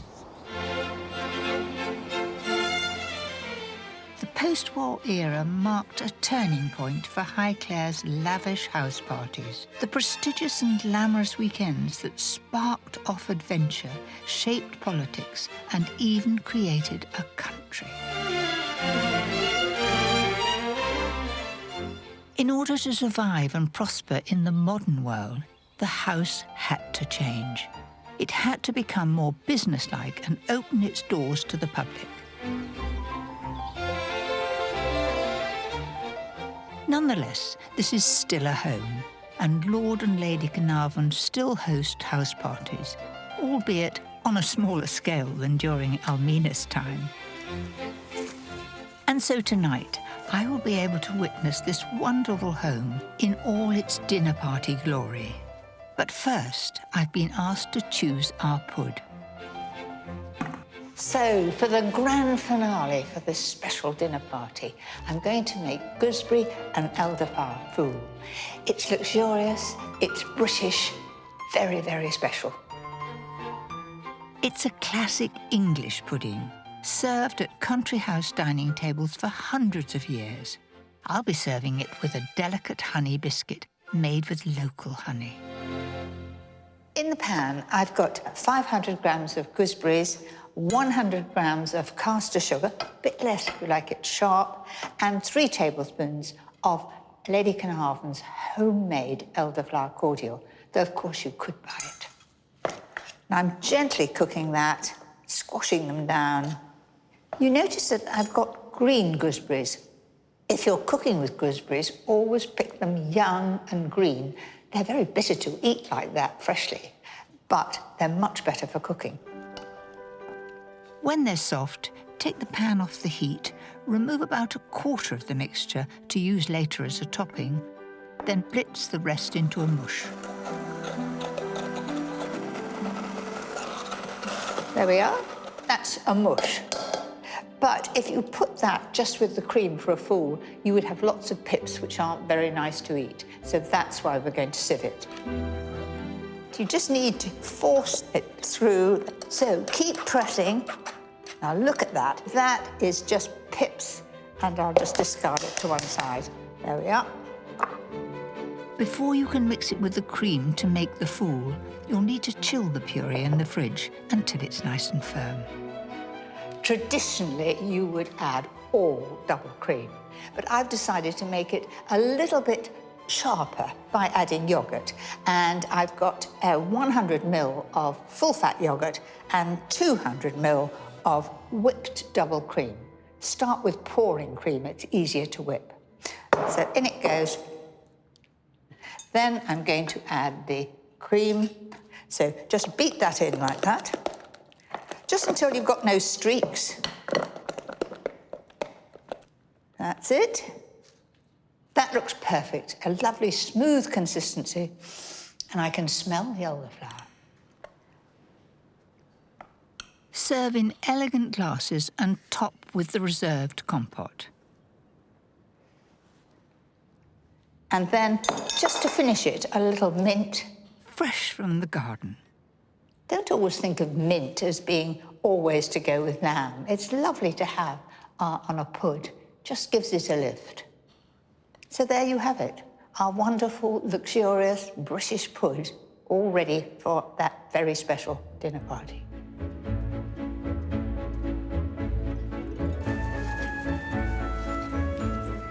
Talking of which, the household is starting to prepare for this evening's extravaganza. There's much to do, everything from seating plans, flower displays, to laying the table, which the butler, Luis Coelho, is in charge of. Louis, I've come to see what you're up to. How's it all going? It's going very well. I think we're pretty much set. Well, it's all looking pretty magnificent. The glasses come from Italy, and they are hand-painted in gold. They do look really special. Now, you're the butler. I am indeed. What is it like to work in a house? It's a great responsibility, and we've got a lot of standards, and we're serving like they served many years ago, so it's a tradition as well. It's looking really lovely. All that's missing are the flowers. 5 acres of gardens and greenhouses at Highclere, provide a ready source of fresh flowers and plants to decorate the staterooms on special occasions. The gardens used to be tended by a team of over 20 gardeners. Nowadays, it's just Paul Barker and his team of 2, who ensure a year-round supply of floral colour. Lady Carnarvon has been arranging flowers from the garden to provide a centrepiece for the sumptuous dining table.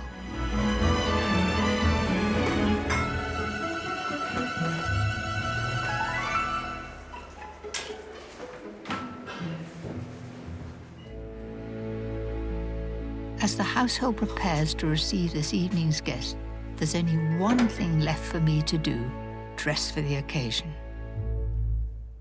I feel just like Lady Mary in Downton Abbey.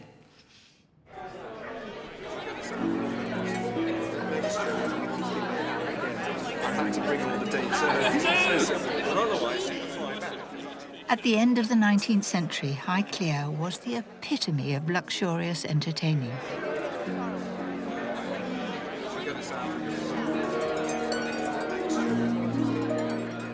The gatherings here had defined a generation.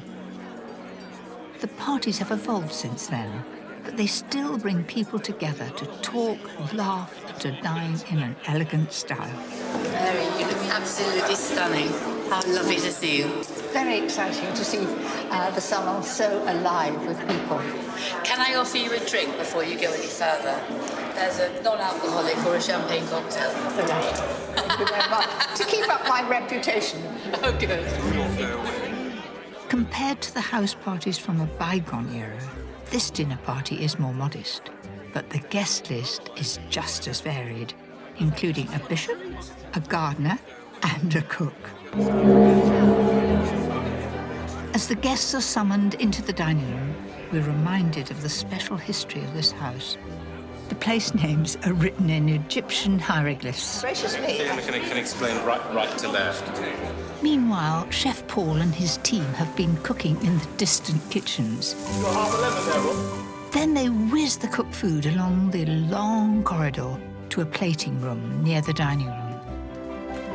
That's Paul's secret to serving my cannon of lamb while it's really piping hot. Ready, George? Let's go. It's like a military operation.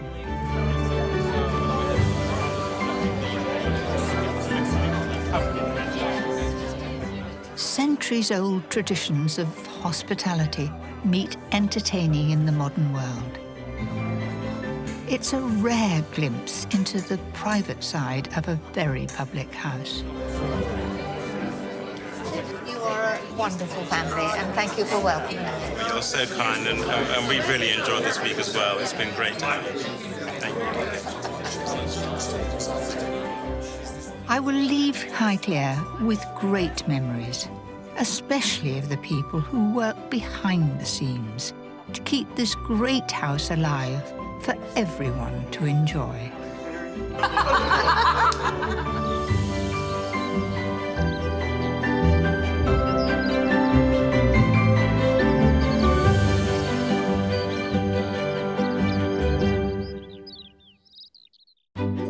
Next time, I visit Scone Palace, Scotland's crowning glory. They were crowned on this very stone. I'll cook up a feast fit for royalty. I reckon you might have topped the chart with that. And get a taste of the sport of kings. Look. I'm reeling with excitement for my Highland adventure.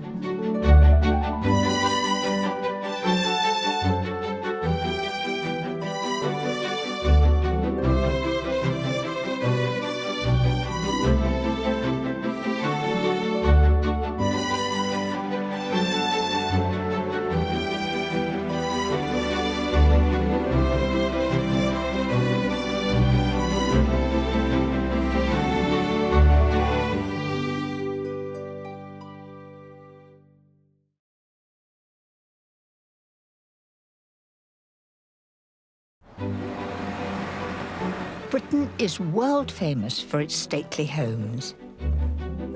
And when it comes to food, our country houses were the tastemakers. Curry and cockles, that's an absolute first for me. In this series, we'll sample delicious dishes.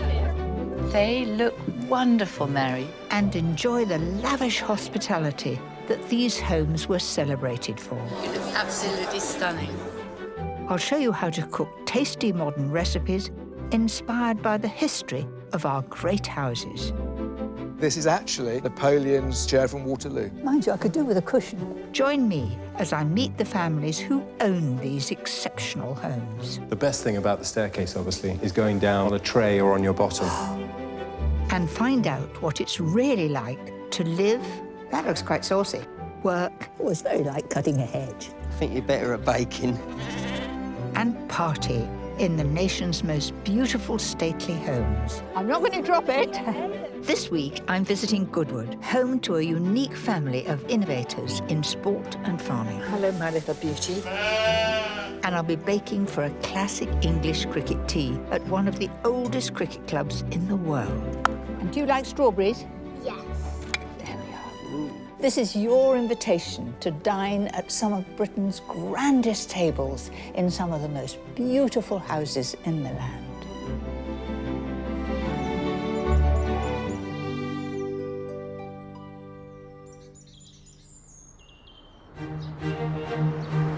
I'm on my way to Goodwood House in West Sussex, home to the Dukes of Richmond since 1697. The Earl of March and Kinrara, Lord March himself, is here to meet me. Mary, hi. Good March. Hi, lovely to see you. Welcome to Goodwood. It's great to have you here. What a grand car. It's a It's lovely, isn't it? Yes, I know. Rolls-Royce, no less. Well, they're all made at Goodwood. The Rolls factory's at Goodwood, so, yeah. So I thought you better be picked up in one. Good gracious, and Let me it's so take that. shiny, too. Sheer luxury.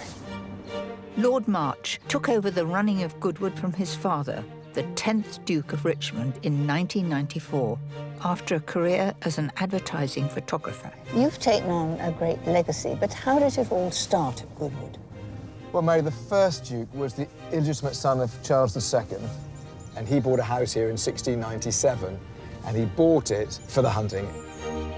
Set in 12,000 acres, Goodwood occupies a magical position against a backdrop of the Sussex Downs.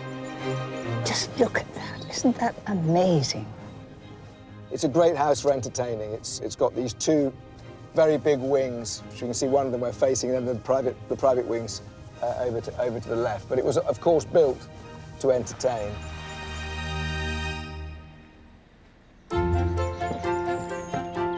The original house has been added to by successive dukes, and for 300 years, it's been the family's primary residence. Here we are, Mary. Welcome.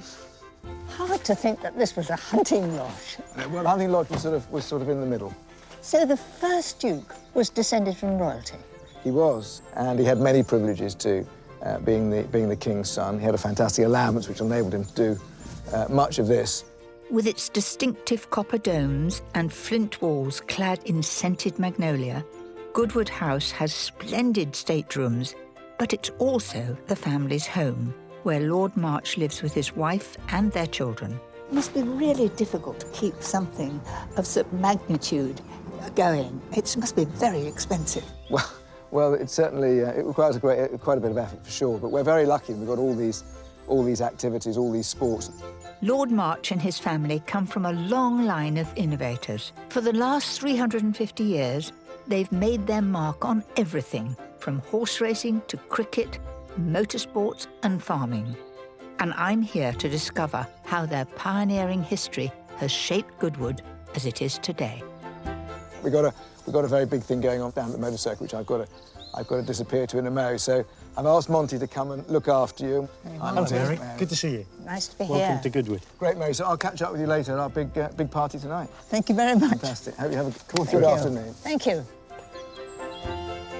My visit coincides with a banquet tonight in honour of the start of the motor racing season, and it will end with a cricket match, naturally accompanied by a sumptuous cricket tea. Thank you so much. You know, I could get used to this. I'm sure you could. Do tell me, what are the main duties of a butler here? Well, the main duty for me is to look after Lord March and the family. That's why they employ me. I'm here to make sure that their life runs smoothly. The other side is to make sure that all the guests that he invites, they have a great time when they come and stay with us. I know it can be really intimidating coming to a house like this and being invited. Coming up those steps and you come into here with all these wonderful pictures, you need a little bit of comfort behind you. You do. These pictures that I'm looking at all seem to have horses in them. I'll just put my glasses on and I'll explain to you a little bit. Whilst I've been here, I've had to learn a little bit of history of the house. Right. Because invariably Lord March is late. Is he? So, yes, because he's got a lot on his plate, he no has, wonder. He certainly has. So I thought it would be poignant if I'd learnt a little bit about the house and then I can tell the people while they're waiting. So they're all by the master painter Stubbs. These 3 paintings were commissioned by the 3rd Duke, who'd met Stubbs in London and invited him up to stay at Goodwood, and he actually stayed here for 9 months. The Chalkton Hunt, which is the first one that he painted, which was a little village just over the back of the racecourse. And anybody who was anybody in society went to that hunt. And all the hounds there's 10 pairs of hounds. And if you were here in 1759, you'd be able to recognise every hound. He painted it individually. Really? Yeah. Well, he obviously loved animals, horses mainly, but dogs as well. Yeah. Now, there's one thing that I want to see. There's a banquet tonight, and I want to know what's going on. Right, let's go this way then. Follow me, Mary. I love a party, and so I'm delighted that on my first evening here, Lord March is throwing a dinner for 300 of his motor racing chums. Just watch your forks there. You just want to reverse them slightly. So it looks fabulous. Yeah, it looks great. Well done. The dinner's a bit bigger than I'm used to hosting, but I imagine if you've got 48 staff beavering away behind the scenes, it's no problem. Good gracious, that looks like real... Wait a minute. It is real grass. It is real grass. Straight on the table, or a little bit of plastic underneath. A little bit of plastic underneath to protect the tablecloth, but hopefully we can recycle that, put it back in the ground. It's so original. How on earth do you work out where everybody's going to sit? Well, that's a good question. And the person who sorts that out is young Jo here. Let's go and meet her. What a task you've got. How do you do it? Well, Lord March does all the table plans himself. What, for 300 people? Yep. So do you know where I'm sitting? You're just down here next to Lord March. Next to Lord March? Next to Lord March. Oh, I better mug up on my racing. Now, I'd like to see the kitchens. Do you think they're quite ready? Just a few steps from the grandeur of the dining room, the chef in charge of tonight's menu, Mike Watts and his team, are hard at work. What are we having tonight? So we've got some mackerel, which is great, down from the south coast of England. And then for the main, we've got some pork belly, which is from our own farm, which is very nice. And the pork belly, is it very slowly cooked? We cook the pork belly for about 24 hours overnight. Bit of crackling, some black pudding, some applesauce, very classic. And what about the pud? And then the pudding is a chocolate marquise, which has got some pear running through it, a little almond paste on the bottom, and then that's going to be served with a poached pear and a salted caramel kind of mousse. I think everybody's going to be chuffed to bits with all of that. Fingers crossed. Mike's clever to have chosen a cold first course. It's a trick I always use at home. It means you can spend more time with your guests. Thanks, Colin. I'll get in behind you. I've been promised I can try my hand in one of the house's 3 kitchens, and Monty is taking me down to his domain in a lift that has linked the main house with the servants' quarters for almost 90 years. This is a very grand lift and beautifully polished. Here we are, Mary. Out we go. Fine. Just this way. This is your butler's pantry. It feels really cosy in here. It is lovely and cosy, and I knew you'd like to cook, so here we are, the ideal place to come and cook. You know, I can't wait to get going. Inspired by tonight's big do, I'm going to show you how to make a cold starter of smoked salmon, asparagus and quail's eggs, which is one of the quickest ideas I know. First of all, I'm going to cook the asparagus, and I'm going to do the eggs in the same pan, so I've cut down on the washing up. So this asparagus, I want it in slightly shorter pieces, and I want it all tender so you can eat the whole thing. So I'm just going to break these off. I can hear that coming to the boil, so I better be quick.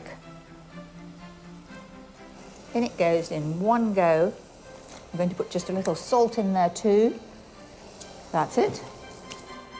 They only need a couple of minutes to soften. And look what a wonderful bright green those are. Then run under cold water to keep that vibrant colour. I'm boiling the quail's eggs using the same water for just 2 minutes, so the yolks stay soft. Now I'm going to make the dressing, and the dressing is very easy, but it's very piquant. First of all, I'm going to have some lemon juice. The dressing really makes it. In go pepper and salt, lemon juice, light muscovado sugar, Dijon mustard, and oil. What's lacking is the tarragon. So let's pop that to one side, and I expect I should be using about 3 sprigs like that. Finely chop and in it goes. Remove the shells when the eggs are still warm. It's much easier. Roll them with your hand like that, and you can feel the little crack. And then just get your nail underneath, gently pinch it to start. And look, that comes off like a dream.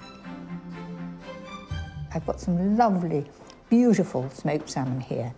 And rather than putting it on flat on the plate, which is boring, I'm going to put it just like that. So that's the start. Now bring it all together. Finish the whole thing off with a drizzle of that flavoursome dressing and a sprinkle of celery salt. So there you have it, a very elegant way of having smoked salmon, fit for a country house.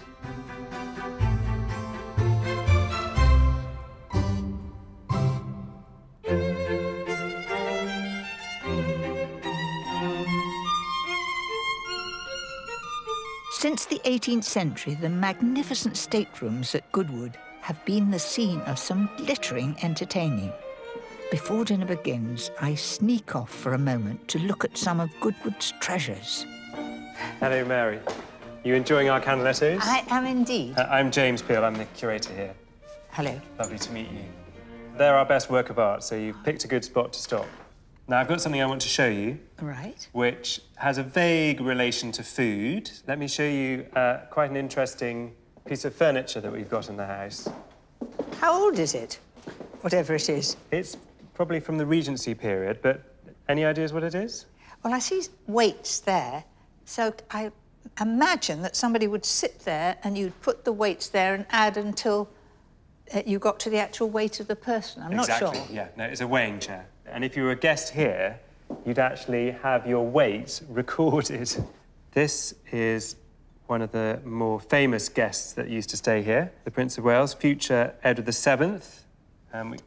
He's just 12 stone 6. 12 stone 6, this is in his youth. Very creditable. Yes. Now, tell me, does this happen at other great houses? Yes, there obviously was a tradition of weighing, a bit like people signing the visitor's book. They had fun just weighing each other. I think I'd rather sign the visitor's book. Hi, Mary. Hi. I'm so sorry I abandoned you. That's all right. I hope you've been all right. They've been looking after you. He has indeed. We haven't had the opportunity to be weighed yet. My weight is between me and my maker, and there's no way I'm going on that. Quite right. We've all avoided it for years. Anyway, the party beckons. We need to go through. I'm ready. I'll take my drink. Okay. Yes. Thank you. Come with me. See you later.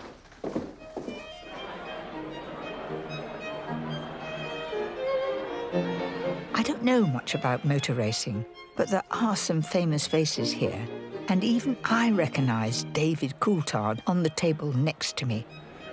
And you love entertainment.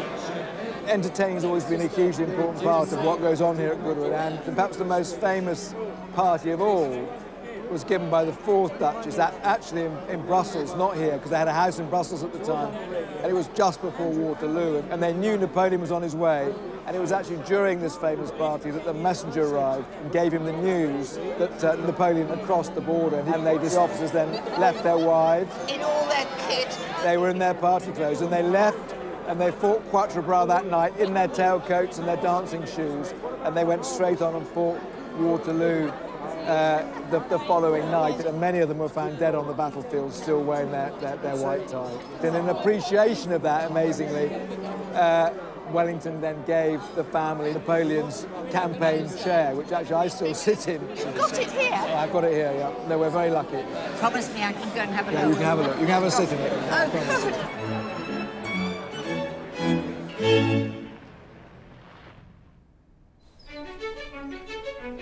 With a day at the motor circuit ahead, Lord March always starts with a good breakfast, and I've got just the thing.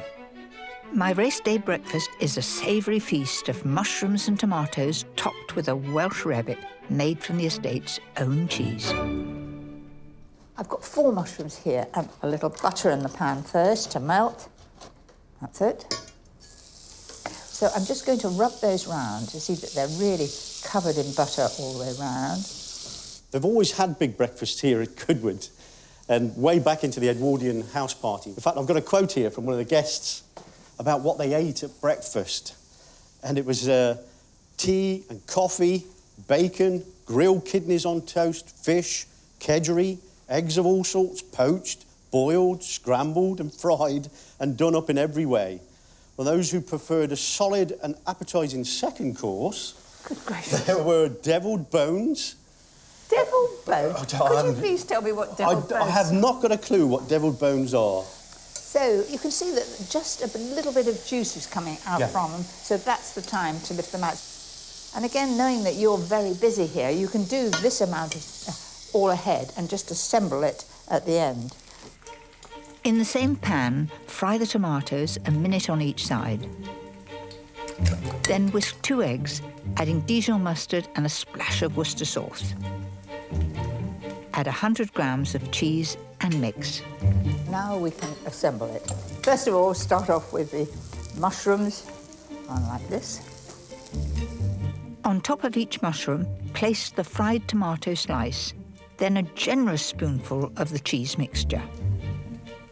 There we go, Looks all an absolute done. treat. So that'll be absolutely delicious and not too heavy, and you won't need any of those devil bones afterwards. We certainly won't. To finish off, grill for 6 to 8 minutes, or until the cheese is melted and lightly golden. There we go, Mary. They look a treat. Don't they just? There we go. Right, so I'll start plating up. Oh, I'll just get my cuffs down, ready for serving. Look at that then. Perfect. Right, now that plate's very hot. OK. So how long will it take you to get up those stairs? Just a couple of minutes. Well, off you go. I might say I like the idea of having a butler. He's very efficient and I know he'll do it well. Good morning, my lord. One racing breakfast. Oh, Monty, fantastic. There we go. Thanks a lot. It looks delicious. I do hope it's going down well with Lord March. I'm going up to join him in the family dining room, which gives me a chance to use this fabulous lift again. Mary, hi. Lovely to see you. That was absolutely fantastic. Come and Has sit it down. built you up for the day? Delicious. God, it certainly has. I've eaten far too much. Monty's been telling me about the Edwardian breakfast that seemed to go on forever for glorious Goodwood. But now you have many more sporting events. We do, yes. I mean, Goodwood's very unusual. We have all these sports that have been going on here for over 300 years. Various members of the family have been kind of developing their own passions, and those passions turned into these great sports we have here. Horse racing, motor racing, golf, flying, shooting and cricket is our kind of mantra. And golf is not your favourite sport, but... That's very unkind. Come on. But motor racing is, isn't it? Well, cars I've always loved. My grandfather built the racetrack here after the war, and it became a big event each year over Easter. And he sadly closed that in '66, much to my fury as a small boy. Well, let me just show you. It was an amazing... I wish I'd been there. Sadly, I wasn't. So that's my grandfather there at the very first Goodwood meeting, September the 18th, 1948. Oh, look at them. Event. They look like little toy cars. Yeah. Well, these are little 500cc. That was like the first car Stirling Moss ever drove. And in fact, Stirling won that actual race. It was his very first motor race ever, and he won it here in one of those little cars. It was pretty hairy stuff. You can see, and the crowd are incredibly close. And there's sort of no bales of straw or anything to stop them hitting the crowd. My grandfather was a good artist too. He loved drawing little things in his albums and his books. And let me just show you these. These are rather charming. Oh yes, all black and white, of course. But he left Oxford early, and much to his parents' horror, he started racing fairly seriously. And some of these are really charming. This is one of my favourite pictures of him. He was about 9 here, yeah, and he was mad about flying. You can see he's built himself a little aeroplane out of boxes, and he's sitting in it pretending he's flying. Oh, how Charming. lovely. And also in his own handwriting here, that's lovely. So he was a very good designer too, and this was little Wolsey Hornet he designed. Perhaps the nicest car he designed. I've actually got one of them. It's an AC, 1930s AC, lovely thing, and hope I might be able to take you for a ride in it later. That would be most exciting, gracious. Thank you.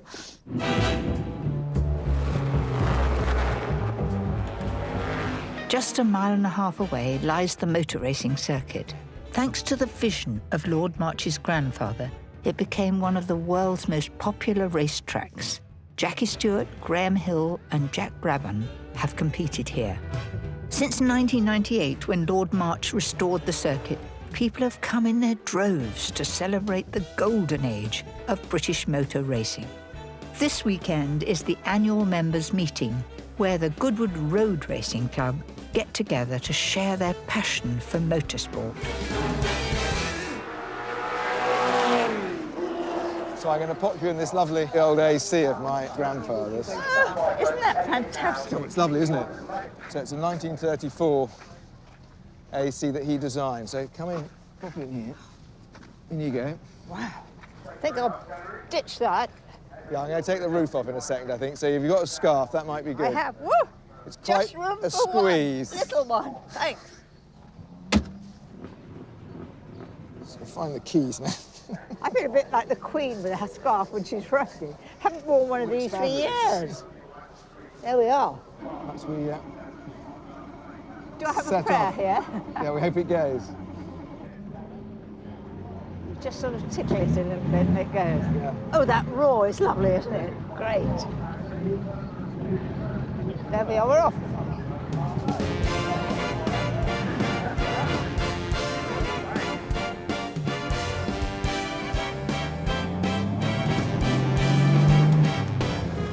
There we are, up there. There we are.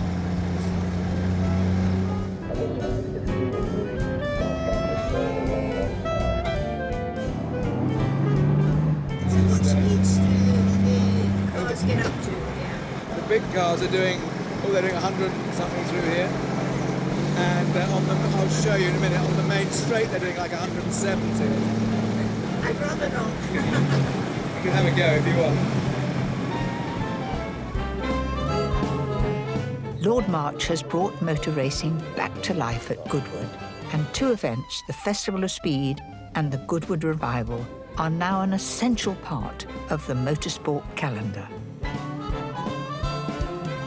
I think many people would like a lap at Goodwood. That was fantastic. Survived. It's one of the most exciting moments I've had. Good, no, it was fun. Which I tell the grandchildren. Lap at Goodwood.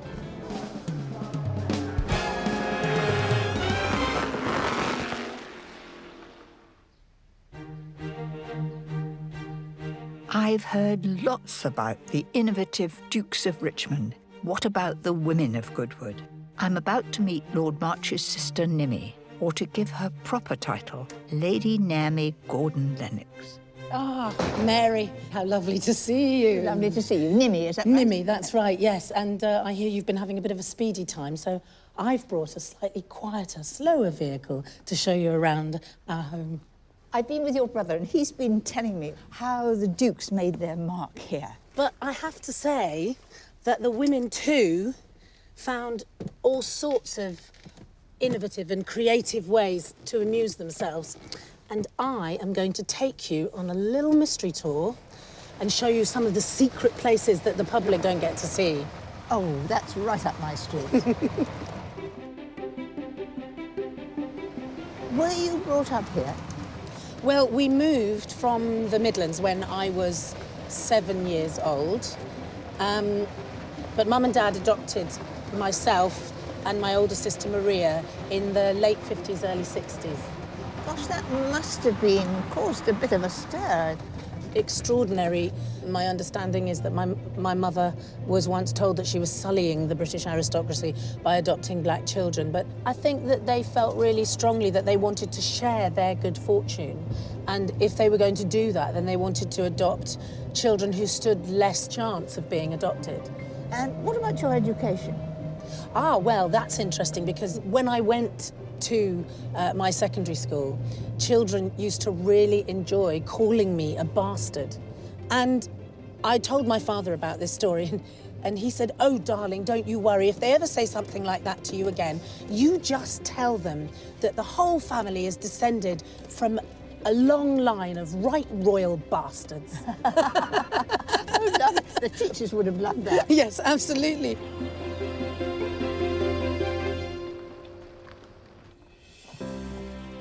So, here we are. This is one of your secret places. Yes, secret, right. secret. So if You you'd like lead to the come way. down here, Yes. that's it. And it's a shell house. It was decorated by the second Duchess and two of her daughters in the 1740s. And here it is, tucked in the corner Yes. Here we go. here. Goodness gracious, that is quite magical.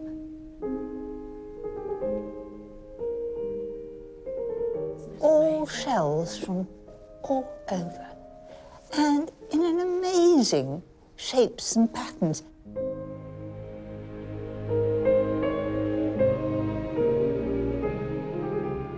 There are clams, limpets, yes, winkles, mussel over there.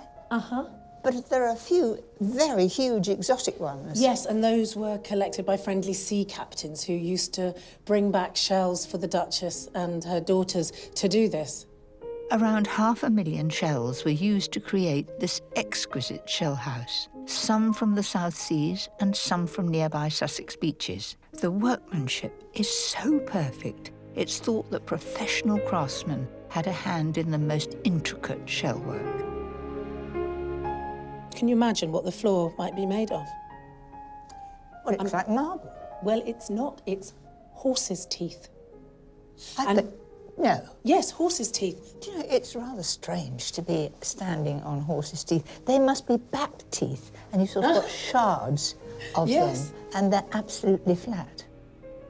And the lovely thing is that if we look over here, you can see that they put their initials. So you have SR, Sarah Richmond, and then you have Emily here, Kildare, her married name. And then over here, we've got Caroline, and there is Charles Richmond. They're very intricate and very tiny. It's sort of a bit like hunt the thimble to find the It is, initials, but you absolutely. found them.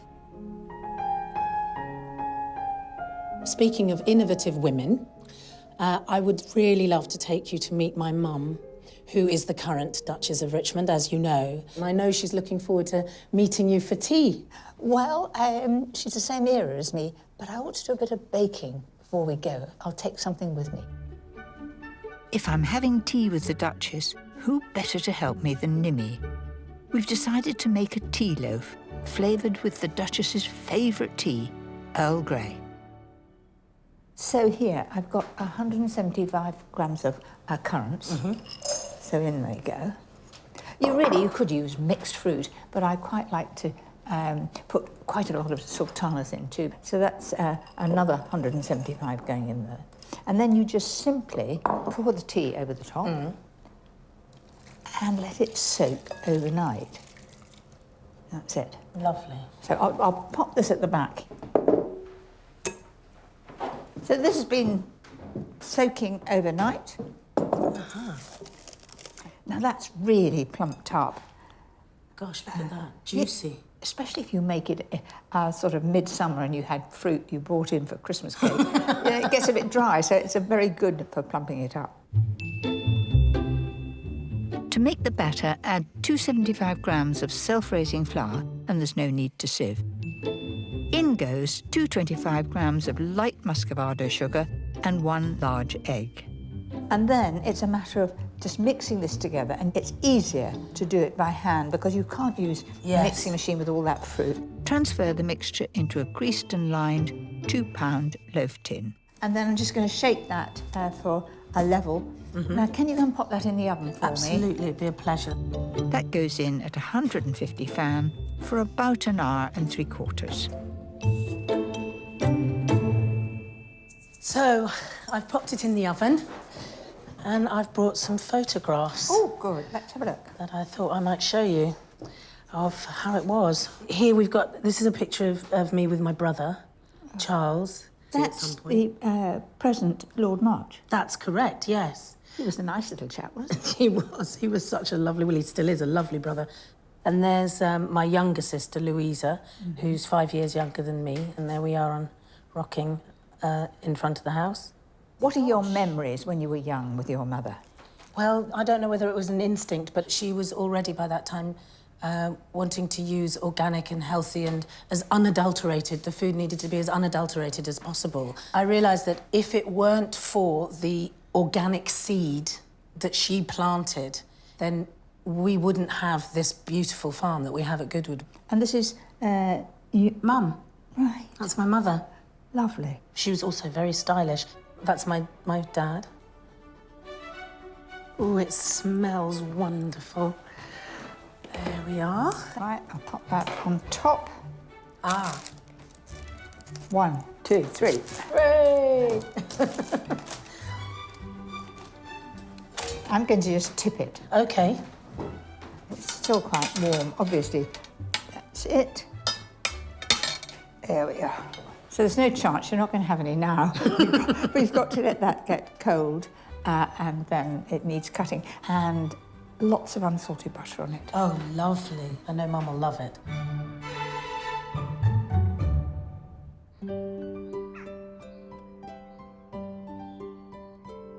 She and her husband, the 10th Duke, now live in the Dower House on the estate. But I'm lucky enough to be having tea with the Duchess in the magnificent library at Goodwood, which for centuries the family has used as their drawing room. If you'd like to just come through here. Ah, Monty, wonderful. Mary has something for you. Can I leave that with you? You certainly can, eh? Lovely. Thank you.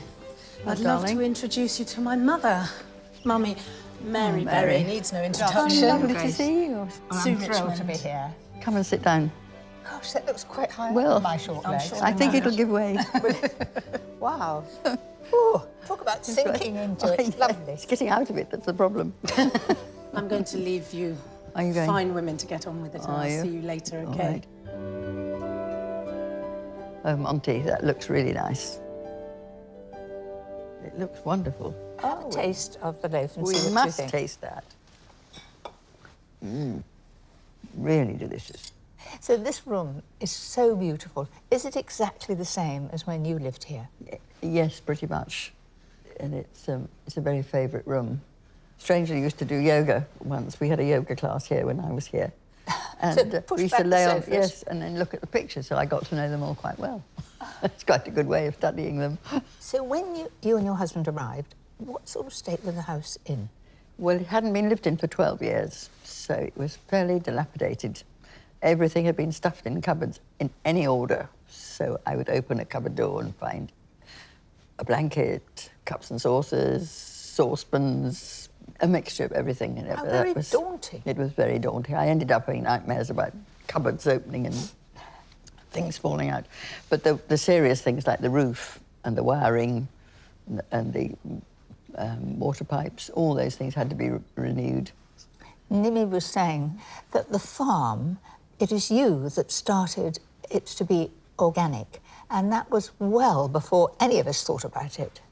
Yes, it was something I got very interested in. I read a book called Silent Spring by Rachel Carson, which has become a very famous book, saying how we were depleting the land and how desperately important it was we kept feeding the land and didn't just put fertilizers on it. And I decided that it would be the way I would go in my garden. So I started my garden like that. And then gradually, and then I heard of the Soil Association and joined that fairly early on in its history. I would love to see the farm at some point, if I may. Oh, I'm sure we can arrange that. And I do have some rather pretty bantams. I don't know whether you'd like to come and see them first? I'd like to come right now. Is that possible? Yes, that's possible. Okay. Let's go. My family kept chickens when I was young, so I'm looking forward to seeing the Duchesses. They're clearly her pride and joy. Come and we'll see whether they've laid any eggs today. It's a positive palace for them up Well, here. it's lovely, isn't it? I think they might be a little bit spoilt. They've got sort of feathered feet. Oh, they have very feathered feet, and they don't like getting them wet. Well, let's see how many they've laid today. Oh, we've got 5 today. So They're very little, aren't they? I reckon they're about 2 to 1 hen's egg. So if you're cooking. That's very useful because I plan to make a sponge cake, and the yolks are a good colour, aren't they? They're wonderful. The cake will be a really superb colour, I can promise you. And that'll all be for the cricket tea. That's a wonderful idea. Do you think they'll come over? Where have they gone? Go on, girls. Come on. Come on. Come on. Good girls. Come on. Now, I always believe that you can use an egg as soon as it's laid, and the white holds together and you get more volume from it. Yes, I think you do. But is that right, when you want to have a hard-boiled egg and you want the shell off for a picnic? That's another Then that's another story, isn't it? There we are. Shall I just hold that while you open the gate? Lovely. I'm really looking forward to seeing the farm. I've heard so much about it. The Duchess has arranged for farm manager Tim Hassel to show me around the 3,500-acre farm. It's had organic status since 2004 and now produces award-winning milk, cheese, meat and even beer. So That's a bit of a welcome.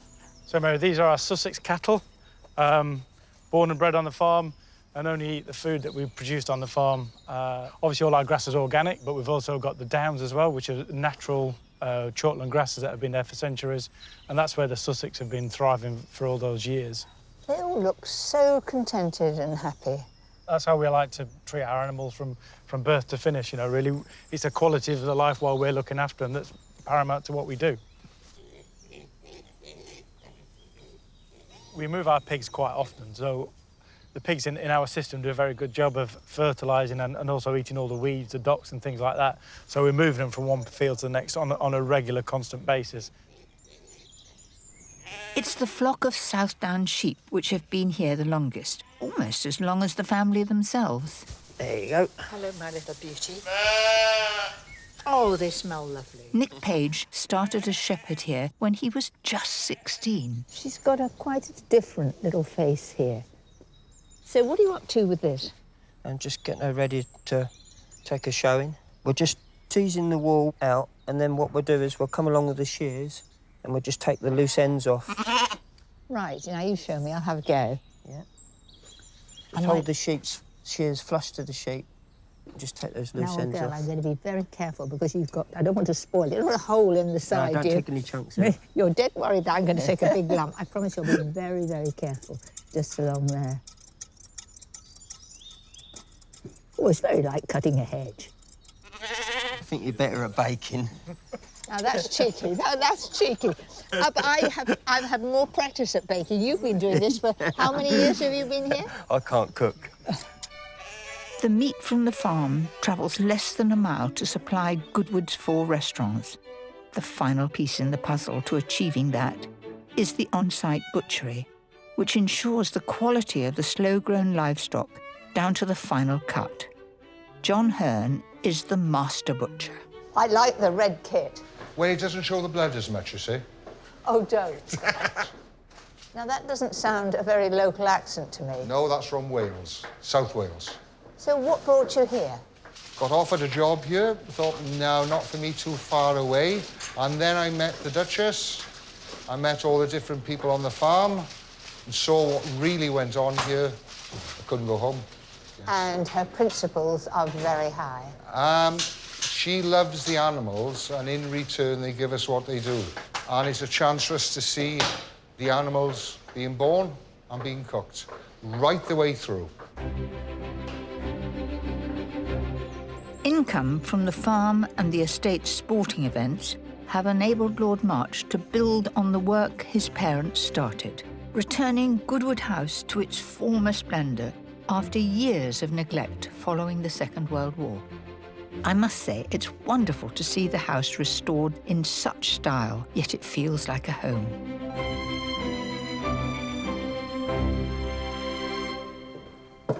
Oh, hello, James. Hello, Mary. What have you got in store for me there? Well, now you're in the yellow drawing room. It is absolutely amazing, isn't it? It's lovely, isn't it? Totally yellow, but very subtle. Yes, and we've got a brand new carpet, which we've had delivered literally a few weeks ago. So you're one of the first people to tread on it. It's so pretty, but it's unlike a tapestry. You're sinking into it. Well, it's got 32 different colours, and it's an exact copy of the original, which you can actually see in this photograph here. This is the room in 1904, and as you can see, the arrangement of the furniture was a lot more cluttered then. Anyway, we're just pausing in here, but actually the place I really want to show you is the dining room. Talk about gilding the lily. Well, this is the Egyptian dining room, and this is the main dining room in the house. So why Egyptian? In 1803, when the room was built, the Egyptian style was the most fashionable style. It all stemmed back to Napoleon going to Egypt, and he took artists with him who recorded what they saw, and everybody in Europe went Egypt crazy. In Edwardian times, however, the room was deemed so unfashionable, it was completely dismantled. It remained a plain classical dining room until almost 100 years later. Lord March decided to recreate the striking Egyptian scheme. It is enchanting. It's quite different to the rest of the house. It's very unusual, and it's also one of the first Egyptian rooms in the country, so it is historically very important as well. Talk of Napoleon has reminded me that Lord March promised to show me a unique piece of furniture, which is still in use in his private study. Come in. Ah, James said I'd find you in here. Great to see you. Good. Did you have a good time? I've been in the Egyptian dining room, and you've restored it recently, and it is quite amazing. It's amazing, isn't it? Yes, all around Napoleon's invasion of Egypt. And this is Napoleon's chair, actually. Well, you told me all about that when we were having dinner. Absolutely. This is his campaign chair from Waterloo. That is quite amazing. And you can see it's well-worn, well-used, well-loved. Yeah, many family bottoms have been in there. Have a try. Well, I feel Everybody does. I feel very honoured. Sure, it gives you much inspiration. Mind you, I could do with a cushion. It's quite hard. It's quite comfy. It's a surprisingly comfy thing. Anyway, talking about inspiration, I got something I just wanted to show you. This is the small library, we call this. Well, it's better than library steps, isn't it? The small library was built by the third Duke, and its staircase and balcony were much admired and copied. Yeah, we used to tear up and down here as children, always. I can imagine things being thrown from above and thrown up. Lady Muriel Beckwith wrote this. She was my great-aunt, and she was the grandchild of the 6th Duke, and this is about the 6th Duke's... That's not so long ago. Not so long ago, no, absolutely. And this was about the 6th Duke's famous French chef, Monsieur Rousseau. And she says here, I remember him as a sweet old man with a faint French accent who always wore his cap at a jaunty angle. In his sole Colbert, but it was a thing to dream of, she says. And then she also wrote this rather marvellous little book about her travels around Europe cooking, and it's called Tell Me Chef, and I thought it just might be, well, you just might find something very French and very inspirational, I hope. Well, can I borrow it? Yes, please do. Well, I plan to go to the kitchen, and I would love you to be my sous chef. No, I'm probably not the best person maybe, but our chef, Lee, who's cooked he's cooked at Buckingham Palace, all sorts of fantastic places, is much better than me, so I think he'd love to help you. I think it's a safer bet. So can you lead me the way? Good plan, yeah. I want to cook something smart but traditional with the family's private chef, Lee Clark. And I'm hoping Lady Muriel will provide me with inspiration. Hi, Mary. Hello. Hi, I'm You Lee. must be Lee. Yes, good to meet you. I've heard so much about you. Oh, God. And you have actually cooked at Buckingham Palace? Yes, yeah. 14 years, just Well, saying. I'm the one that's nervous now. I've just been looking at the recipe from Lady Muriel Beckwith for coq au vin. Yeah. And I was talking about that with Lord March, and it sort of gave me a bit of inspiration that I would like to do my coq au vin. OK. Coq au vin is the classic French dish. Rich and warming, it's made with chicken, a hearty red wine, mushrooms and shallots. What could be better? So let's feel like our grandmothers used to. I can feel that's getting hot. And so I'm going to put that down. Bit of a sizzle. I can even turn it up higher than that. And so when you were cooking for Buckingham Palace, did the Queen ever come down and talk to you and say, oh, I want this or I want that? Not at the palace, because that's really a working environment for the family. But when we travelled to Balmoral, she would come down to the kitchen, and the Duke of Edinburgh, most evenings when I was there, would come down because he would organise a barbecue. So he'd come and talk to the chefs and find out exactly what we've got, whether we've got a saddle of venison or a fillet of beef or anything like that, and then just create a menu from that. Once the chicken is golden, remove it from the pan. Fry the bacon, then add the mushrooms. Rightly, with a nice big spoon, if you could lift those out, put them on the second plate, and then I'll add those sort of 15 minutes before the end, and I think that will give the best flavour. Brown the shallots and celery, then add 60 grams of flour to create a roux. Pour in the reduced red wine and warm chicken stock. Add a small bunch of thyme and season. So how am I doing? I think you're doing brilliant. If you want a job at Festival of Speed when we've got all those people in the house... I'd be employed, would I? Yeah, you can come and help me out. Transfer the coq au vin to a casserole dish to finish cooking. Then we'll put the chicken in. So we've got all that, and also you see there's a little bit of that lovely juice from the chicken. So I'll just tip that in. There we go. With the lid on, bring the casserole to the boil, then reduce the heat and gently simmer for 30 minutes. When you were at Buckingham Palace, did you do your own sort of specialities and bring them here? Yes, there was one that I bought from the palace and bought here, and I'd like to show you that. I want to taste it, please showing it to me. Come this way.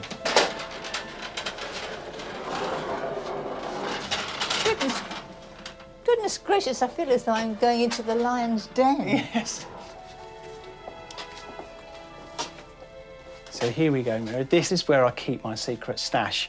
We've got flavoured alcohols here. The one I'm looking for, let me just see if I can find it. Oh, there it is. That is the recipe that I've bought from the palace. Here you go, that's the one. Let me see. Goodwood damson whiskey. It looks as clear as a bell. That must be very potent. And it's lovely. It warms your cockles. And do you make it in the autumn? Yes, and we leave it about a year. It's lovely. We should go back and... Well, I ought to see how my coq au vin is doing, so you come and help me. The casserole's been cooking for 30 minutes, so it's time to add the mushrooms and bacon. We'll just leave that for the flavours to mellow. And how about, are we going to taste that? I think we should, shouldn't we? So this is the Duke of Edinburgh's favourite tipple. That's it. So, And so, did you give him that when you were at the palace? So this would have been made specifically for the Duke, and they would have sort of had that on the bar. Lord and Lady March recently went up to Sandringham, and they took a bottle of this as a gift to give them, which apparently went down a storm. So let's try some. Gosh, it's a beautiful, rich, ruby colour. Cheers. So here's to many more years for you at Goodwood. Yes, let's hope so. Thank you. Gosh, it knocks you back on the smell, doesn't it? It's lovely. The smell is fantastic. I see what you mean. It's a real glow. That warms you up, doesn't it? It certainly does. One sip wasn't enough. As my visit draws to a close, preparations are beginning on the pitch in front of the house for this afternoon's cricket match. I'm told it's the earliest sport played on the estate, and I want to find out what role the family had in the origins of the game. I'm serving my coq au vin to Nimmy and Lord March for lunch at one of his favourite spots, known as Carney's Seat. It was built in 1743, and only family and close friends ever get to use it. I always love eating in here, actually. It's such a great space to eat in. And it was, of course, built for exactly that. It was built as a banqueting house. And so it's got quite a history for having very special meals in. All teenagers of the family always want to live here. Everyone comes up with a plan of how they're going to come and live here, and it's always, So what do you think of this, then? Might be absolutely perfect, Mary. We might have to steal the recipe off you. So, Mary, we've got some rather wonderful documents and stories about cricket in here. But first, perhaps the most exciting of all, I'm going to pass to Nimmy. Oh, yes, wonderful. And the one I wanted to show you is a rather wonderful financial account done by Mr. Bradley, the second Duke's servant.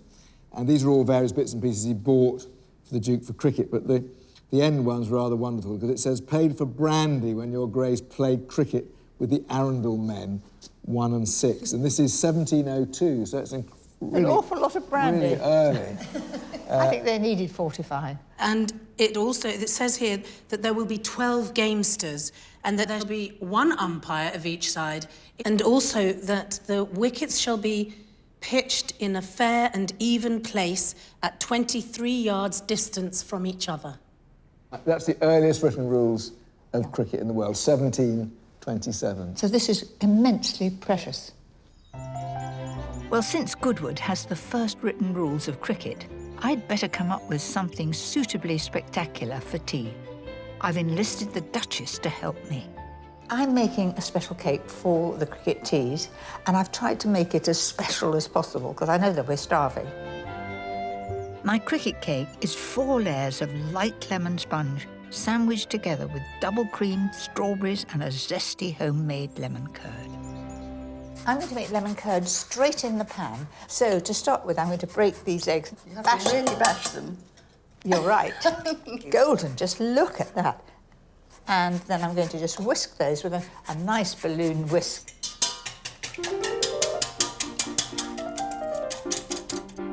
Add 300 grams of sugar, then add butter and stir before mixing in the juice of 4 lemons.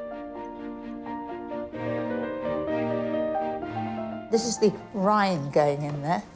Thanks for that. Stir continuously over a medium heat until the curd is coating the back of a spoon. So we have a little taste. What do you think? Really good. And I'm going to just pour it straight in, and I hope I don't slop it all over everywhere. There it is. The lemon curd will thicken as it cools in the jar. So we'll just leave that. We'll let them get cold, and we'll get on with the sponges. So I've got my 8 Bantam's eggs. Can you pass over? I've got some flour and some sugar. If you're using ordinary eggs, use 4 large ones. Add 225 grams each of caster sugar, self-raising flour, and softened butter. In goes a teaspoonful of baking powder and the lemon zest. Then beat until smooth. That's beautifully creamy. Then take 2 20-centimetre greased sandwich tins lined with non-stick paper and fill with the mixture. Bake in the oven at 160 fan for 25 minutes. Then leave the sponges to cool completely. Right, I'm going to assemble this, and so I'm going to start off by tipping the top of the first one in the centre of the dish here. And I've already whipped the cream. And I'm going to spread that over right to the edge. That's it. Then I'm going to take some of your strawberries, and I'm just letting those peek out of the side so that when people can see that it's strawberries and cream. And then to our wonderful lemon curd. I'm going to sort of drizzle it. It's rather a thick drizzle, but that will just sort of add to the flavour. Then I'm going to put the next one on top of that. Repeat the layering of sponge, cream, strawberries and lemon curd, and finish off with strawberries and cream on the top. Goodwood not only played a part in laying down the early rules of cricket, it was the first estate in the country where the game was regularly played. 300 years later, the home team made up of Goodwood staff, is playing the Chichester All-Stars. And of course, it being Goodwood, they've got the most glorious cricket tea to look forward to.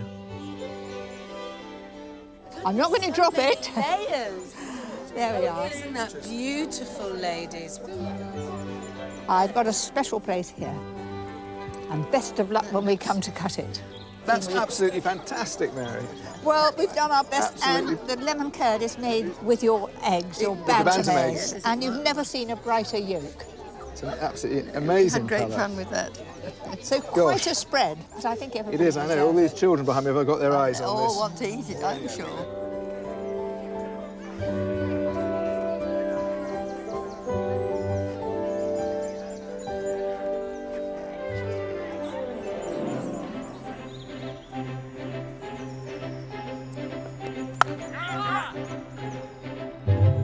So fresh.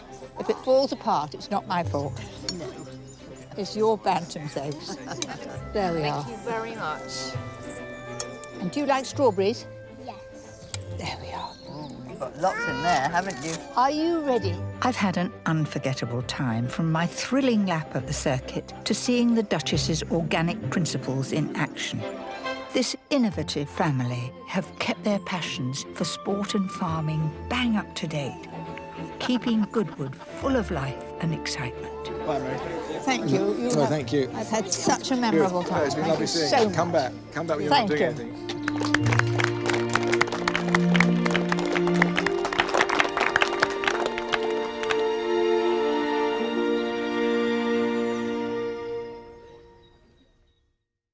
Wow! Over the course of this series, I've enjoyed a magical insight into our stately homes And the whole place lights up. and their legacy of delicious food.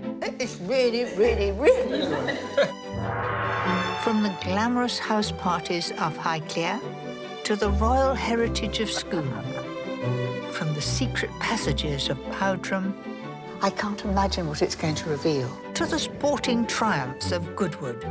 And it's wonderful to see how the families who care for this heritage are keeping it alive for the future.